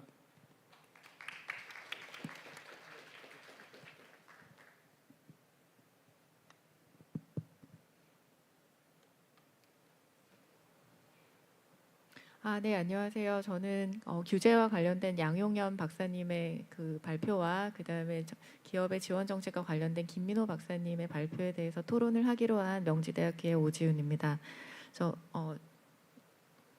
일단 지금 그 슬라이드에서도 보았듯이 우리 한국 경제 성장 동력이 이제 중장기적으로 계속 둔화되고 있고 그 가운데 이제 저희가 바꾸기가 굉장히 어려운 약 20년간의 인구 구조 변화를 이제 목도하고 있는 상황에서 이제 추가적인 성장 동력에 대한 고민으로 이제 규제 개혁과 그다음에 이제 일종의 재정 효율화와 관련된 기업 지원 정책 이런 틀이 아닐까라는 생각을 한번 해봤고요. 이제 추가적인 성장 동력 중에서도 제가 이제 주목하는 부분은 기술의 변화와 그다음에 신산업, 구산업의 어떤 충돌에 대해서 제가 조금 말씀을 드리고자 하고요. 왜냐하면 이게 사실은 이해관계 조정과 관련된 일이라고 생각을 하고요. 이게 이제 사실 되게 어려운 부분이고 그다음에 이제 일종의 그 기득권의 지대 추구와 이제 밀접한 관련이 있다고 생각을 하기 때문입니다. 그리고 또 하나 어떤 기업에게 지원을 할 것인가 이거는 사실은 넓은 범위에서는 재정을 어떻게 쓸 것인지 어떻게 효율화할 것인지와 밀접한 관련이 있다고 생각을 합니다. 근데 제가 오늘 이 토론하기 위해서 처음 알게 된 거는요. 김민호 박사님의 이제 자료를 보면서 우리나라에서 중소기업과 관련된 지원을 GDP의 1.6%까지 하고 있었구나. 저도 예전에 관련 그 연구를 하면서 이거를 다 모아보려고 했지만 너무나 방대하고 지자체별 그다음에 중앙부처별로 이제 산재된 프로그램 때문에 합칠 수가 없었는데 이 숫자를 제시해 준 것만으로도 굉장히 흥미롭다라고 생각을 했습니다. 자. 먼저 규제와 관련해서 말씀을 드리면요. 이제 신산업과 구산업의 갈등은 항상 존재해 왔고 그 근본에는 약 200년 전부터 이제 지속되어 온 새로운 기술들의 변화가 있다고 생각을 합니다. 그래서 예전의 기술 변화는 잡 중심으로 이제 크리에이션이 있었고 디스트럭션이 있었다라고 생각을 하는데요. 요즘에 우리가 목도하는 새로운 기술의 속성은 직무, 즉 태스크를 리플레이싱하는 그런 태스크를 대체하는 그런 굉장히 세밀한 수준까지 기술 변화가 진행이 되었다고 생각을 합니다. 그래서 이러한 어떤 세밀한 수준의 기술 변화가 일어났을 때 우리는 기존에는 굉장히 철옹성이라고 생각했던 일종의 전문 직군들의 태스크마저도 말하자면은 대체 가능성에 이제 노출이 되게 되었고, 대표적으로 이제 로톡도 있고 이제 시데이시스라고 이제 마취 기계가 있는데요. 이것도 미국에서 이제 나왔었는데 이제 그 강한 반대로 이제 하지 못했다고 합니다. 그래서 이렇게 우리가 전문 면허 영역까지 진출한 기술 발전을 목도하고 있고요. 요즘에 거시경제학에서는 그래서 태스크 베이스드 모델이라고 해서 이제 아시모글하고 레스트레포 이분들이 이제 새로운 직무 할당이 어떤 식으로 이루어지고 그게 전체 거시경제에 어떤 영향을 주는지까지 분석하는 수준까지 나오게 됐습니다. 하지만 이런 기술 변화를 제도적으로 잘 수용할 때 사실은 새로운 직무가 생기고 그 다음에 이제 낡은 직무가 없어지고, 즉 말하자면 잡 크리에이션과 잡 디스트럭션이 원활하게 이루어지는 사회라고 생각을 하는데요. 근본적으로 우리 이제 사회가 직면한 질문은 제가 생각하기로는 규제로 누구를 보호해야 되는가, 그러니까 누가 보호받는 주체가 누구여야 하는지에 대한 어떤 사회적 합의가 사실은 굉장히 필요하다고 생각을 합니다. 그리고 이제 양용현 박사님께서 이제 말씀해주신 여러 가지 이제 규제들과 생산성과 관련된 이야기들을 굉장히 잘 들었는데요. 일단은 제일 이제 이 규제 우리나라에서 문제가 되는 거는 규제의 편익의 수혜자와 그러면 이 규제로 인한 비용의 부담자가 상당히 이제 범위가 좀 다르다는 측면. 그러니까 수혜자는 굉장히 구체적이지만 이 부담자는 뭐 예를 들어서 국민 전체라든지 하는 그런 부분으로 굉장히 광범위하기 때문에 그런 어려움이 있지 않나라는 생각이 들고요. 제가 시간이 부족해서 넘어가도록 하겠습니다. 그리고 이제 김민호 박사님의 굉장히 따뜻하고 그다음에 열정적인 발표를 잘 들었습니다. 근데 저는 조금 더 이제 차가운 측면에서 본다면은 과연 이제 이 기업 규모에 대해서 우리가 어떤 인식을 해야 되는가? 이제 우리가 지금 그 기업 정책과 관련해 가지고 대부분의 정책적 자금이 중소기업에 이제 많이 들어가 있는 상황이고, 제가 알기로는 우리나라 중소기업 지원 정책은 OECD에서 1위입니다. 2위는 일본이고요. 그런데 우리나라에서 이렇게 중소기업을 지원하는 이제 정책적 배경은 중소기업은 성장 동력이다라는 어떤 배경이 있지만, 사실은 에키짓의 이제 시너자이징 벤처라는 페이퍼를 보면은 대부분 기업은 소규모로 시작해서 별로 혁신 없이 소규모를 유지했다가 이제 간다. 아주 소수만 혁신을 수행한다라는 어떤 그 미국의 결과들이 사실상 존재합니다. 그런데도 불구하고 왜 우리나라가 이렇게 이제 중소기업 위주의 정책을 강하게 하고 있느냐, 사실은 역사적 배경이 있다고 생각을 하는데요. 과거에 이제 대기업 위주 경제개발 과정에서 이제 형평성 문제가 많이 대두되었고, 그래서 이런 그 경제적 측면에서의 중소기업에 대한 대책이 이제 많이 이런 형평성 차원에서 분배 측면에서 많이 형성됐던 사실상 정서적인 흐름이 사실 존재하고 있다고 생각합니다. 따라서 우리나라 중소기업 정책이 이제 성장 지원 정책뿐만 아니라 사실상 복지성 정책이 많이 혼재되어 있고, 이거를 분리해서 뜯어내는 게 굉장히 아플 수가 있는 그런 상황이다라는 생각은 들고 있습니다. 그래서 헌법에도 중소기업 보호 육성 책무가 있을 정도죠. 그래서 전반적으로 김민호 박사님의 이제 세부적인 거버넌스에 대한 정책에 대해서는 저도 너무 적극적으로 동감을 하는 편인데요. 조금 더 조금 이제 조금 첨언을 드리면은 조금 차갑게 말하면 선별을 잘해야 된다, 이런 부분에 대해서 우리가 앞으로는 어떤 정책을 통해서 재정을 집행할 것인가에 대한 그 사회적인 합의가 되게 중요해질 시기가 점점 도래해질 거라고 생각을 하거든요. 그래서 첫 번째는 성장 위주의 정책 자금을 집행을 해야 된다라는 것이고요. 이게 사실은 오늘 우리가 이 KDI 정책 세미나 생산성과 관련된 가장 중요한 포인트라고 생각을 합니다. 자원 배분을 효율화하고 그 다음에 연명식 지원을 중단하면서 스케일업을 하고, 자 근데 그렇게 하려면 어떻게 해야 되느냐? 선별 기준을 사이즈에서 에이지로 바꿔야 된다. 저는 이렇게 생각을 합니다. 왜 일단은 생산성이 높은 기업 같은 경우는요, 이제 논문에서 보면은 대부분 초기 진입 시점의 어려움을 굉장히 빠르게 극복하는 편입니다. 그런데 에이지가 어린 애들은 이제 그 단계를 넘어서기가 어려운 거죠. 그래서 계속 만년 중소기업을 중소기업이라고 10살 됐는데 20살 됐는데 계속 지원하는 것이 맞는가라는 선별의 문제에 대해서 고민을 할 때라고 생각하고요. 대신에 이제 초기 단계의 기업, 스타트업에 지원하는 방식으로 많이 전환돼야 되지 않을까라는 생각을 하고 있습니다.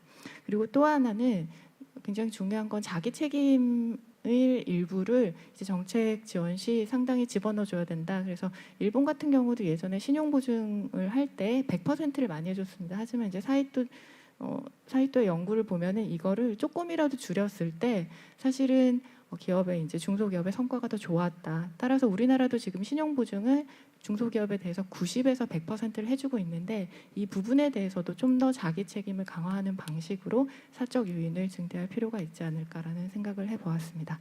네, 감사합니다. 네, 두 분 토론 감사드립니다. 그러면 오늘 발제자들께서 간략하게 토론에 대한 의견을 말씀해 주시기 바랍니다.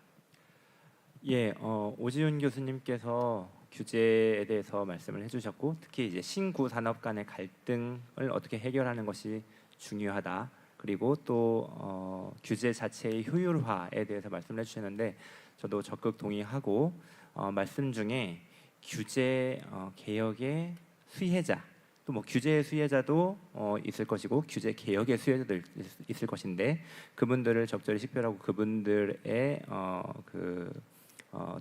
뭐랄까요 동력을 이용하는 것이 중요하다라는 말씀을 해주신 것으로 이해하고 있습니다. 저도 동의하고 이분들이 어떻게 규제 개혁에 도움이 될 수 있는지 이것들을 좀 더 고민해야 되는데 아까 이제 발표 중에 노동 개혁에 대해서 말씀하신 김민섭 박사님과 이장원 박사님 말씀처럼 규제에 있어서도 사회적 대화를 해야 되는 것이 아닌가 하는 그런 생각을 해보았습니다. 다음 토론 넘기겠습니다.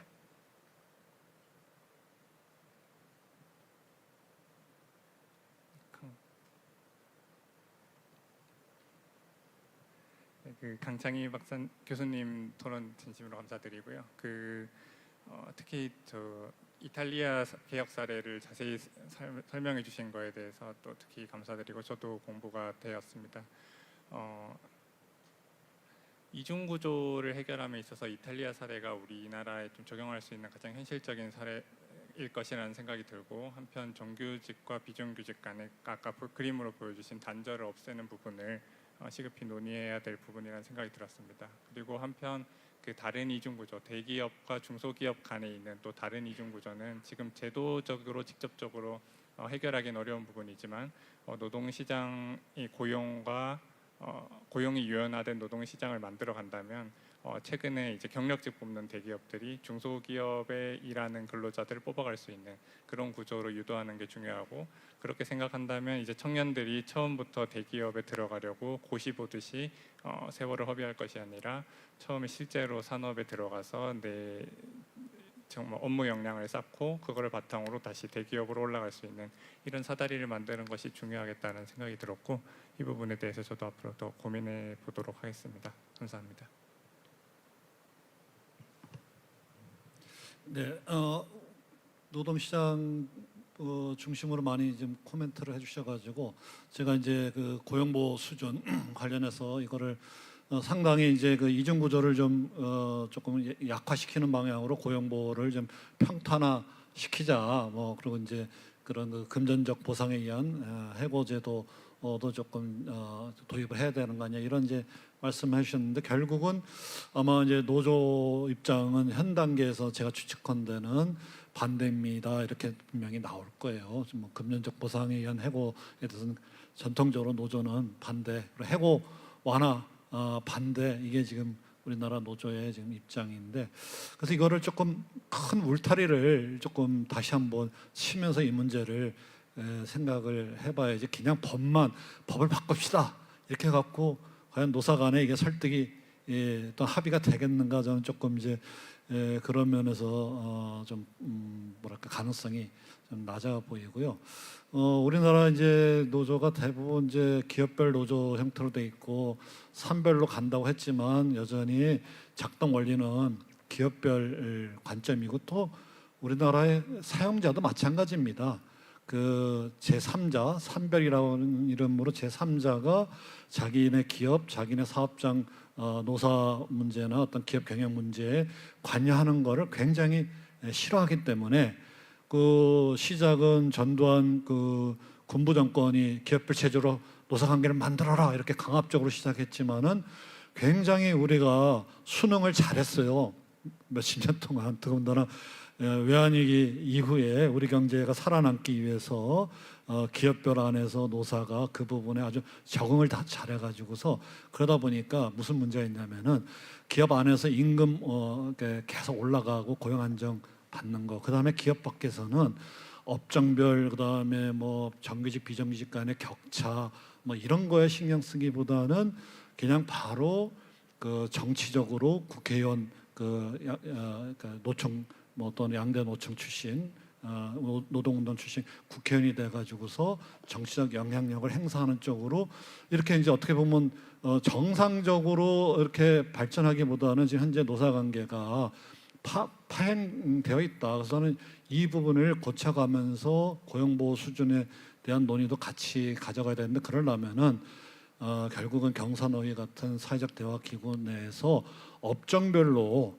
모여갖고 또는 업종 내에 또 이제 직종이 있겠죠. 그래서 고용보호를 어떻게 해 갈지에 대해서 좀 이 논의를 그러니까 뭐 1차적으로는 비정규직에 대한 어떤 차별을 또는 격차를 어떻게 축소해 줄 것인지 이런 논의도 해가면서 그다음에 법을 바꿔야지 그냥 법만 바꾸자 해서는 아마 여의도에서 노조 출신 국회의원들이 그걸 받아들일 리가 없다. 그래서 이제 좀 이 방법을 조금 큰 울타리를 어떻게 만들 것인지 좀 주목할 필요가 있다 이런 말씀을 드립니다.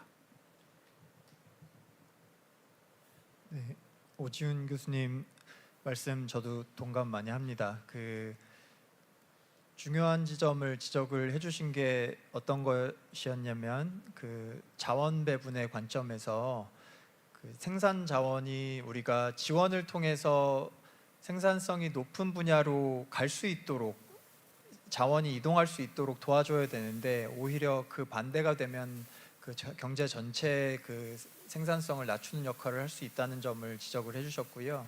저는 그런 점에서 그 기업 지원 정책이 그 생산성이 좋은 방향, 높은 기업 그리고 좋은 방향으로 이렇게 자원이 이동하는 방향으로 설계가 되어야 된다고 저는 적극 동의합니다. 현재 중소벤처기업부를 포함해서 정부 부처에서는 이런 문제인식을 저는 함께 하고 있는 걸로 알고 있습니다. 그래서 성장 사다리 구축이라든지 그 중기부에서도 그 성장 관점에서 기업 정책을 적극적으로 펴고자 노력을 하고 계신 걸로 저는 알고 있고요. 그래서 제가 제안드리고 싶은 것은 그 많은 정책들 중에 성장을 정말로 목표적으로 하는 사업과 그렇지 않고 경쟁력을 강화하려는 사업을 뚜렷하게 구분을 해서 성장을 지원하는 사업이다라고 당당하게 밝힌 다음에 그 사업들은 정말로 기업 성장에 얼만큼 도움이 됐는지를 객관적으로 볼 수 있게끔 다 공개를 통해서 저희가 그 중에서 성장을 지원을 하는 프로그램이었는데 성장이 거의 도움이 안 됐다라고 나오면은 그런 사업들을 적극적으로 구조조정해 갈 수 있는 그런 방안이 있거든요. 그래서 그런 방안도 생각해 보실 수 있을 거라고 생각합니다. 네, 두 분 토론과 네 분 발제자 의견 감사드리고요. 일단 간략하게 제가 느낀 바를 말씀드리면 이번 세션에서 기업 규제, 노동, 노사관계 이런 다 그리고 모든 문제가 굉장히 차별적이라서 아까 말씀하셨듯이 비스포크라든지 한 걸음 모델이라든지 이런 식으로 앞으로 정책이 좀 더 이렇게 굉장히 세밀하게 차별적으로 시행될 필요가 있겠다라는 말씀을 드리고요. 오늘 세션 마지막으로 우리가 다루었던 주제에 대해서 국민들께서는 어떻게 생각하시는지를 제가 잠깐 소개해 드리도록 하겠습니다. 네, 먼저 우리가 규제 개혁에서 가장 우선적으로 해결해야 될 게 어떤 것들이 있느냐라는 거에서 신기술 신산업 분야에 대한 규제를 완화해서 이 부분이 많이 활성화될 수 있도록 해야 된다라는 게 31.6%로 가장 많았고요. 그 다음에 지금 기존의 어떤 그 기업 활동을 좀 활발하게 할 수 있도록 규제를 완화해야 된다라는 의견들도 많았습니다. 두 번째, 우리나라 노동시장에서 시급하게 해결해야 될 문제가 무엇이냐라고 여쭤봤을 때 가장 중요하다고 생각하시는 부분은 노동시장 이중 구조였습니다. 34.4% 굉장히 압도적으로 많은 부분들이 이 부분에 대해서는 우리가 어떤 사회 통합이라든지 어떤 경제 생산성 제고를 위해서는 꼭 해결하고 짚고 넘어가야 될 과제다라고 의견을 주셨었습니다. 네. 그다음에 세 번째, 우리나라 앞으로 노사 관계가 어떻게 될 것이냐라는 거에 대한 설문에서는 그다지 그렇게 긍정적인 답변이 많지는 않았습니다. 거리감과 갈등이 심화될 것이다라는 게 44.3%로 좀 많았고요. 타협과 공존을 찾을 것이다라는 게 23.6%에 불과했습니다. 오늘 아까 노사관계 말씀하신 그런 논문들을 바탕으로 해서 우리가 좀 사회적으로 생산적인 노사관계, 타협적인 노사관계를 가져가는 게 중요하지 않을까 하는 생각이 들었습니다. 네, 이제 마지막으로 중소기업을 지원하는 정책의 가장 큰 문제점이 무엇이냐라고 말씀을 드렸더니 제일 문제점으로 지적하신 게 일회성 보조금과 대출 위주의 단기적 지원. 아까 말씀하신 것 같이 뭔가 다 획일적으로 그냥 그래 돈을 드릴 테니까 그냥 알아서 하세요라는 것보다는 좀 더 다가가는 지원 이런 거에 대한 어떤 목마름이 아닌가 싶습니다. 그래서 32.8%가 이 문제가 가장 중요하다고 말씀을 하셨고요. 그 밖에 좀 정책이 일관적이었으면 좋겠다라든지 또는 부처별 중복 지원의 문제 이런 부분들도 상당히 높은 문제로 지적되었습니다. 이 부분을 참고하셔서 우리가 좀 더 많은 노력을 기울이면서 문제를 해결해 나가면 우리 오늘 처음 말씀드린 것 같이 생산성 제고를 위한 우리나라 경제의 큰 발전에 도움이 되지 않을까 하는 생각을 가지게 됩니다. 이상으로서 첫 번째 세션을 마치도록 하겠습니다. 여러분 수고 많으셨고요. 여기 와 계신 그 분들께도 진심으로 감사의 말씀을 드립니다. 즐거운 점심시간 되시기 바랍니다. 감사합니다.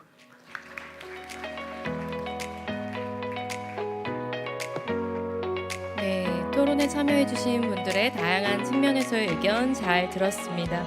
다시 한번 좋은 의견 감사드리고요. 큰 박수 한 번 더 부탁드리겠습니다. 감사합니다. 이로써 첫 번째 세션을 마무리하도록 하겠습니다. 두 번째 세션은 오후 1시 30분에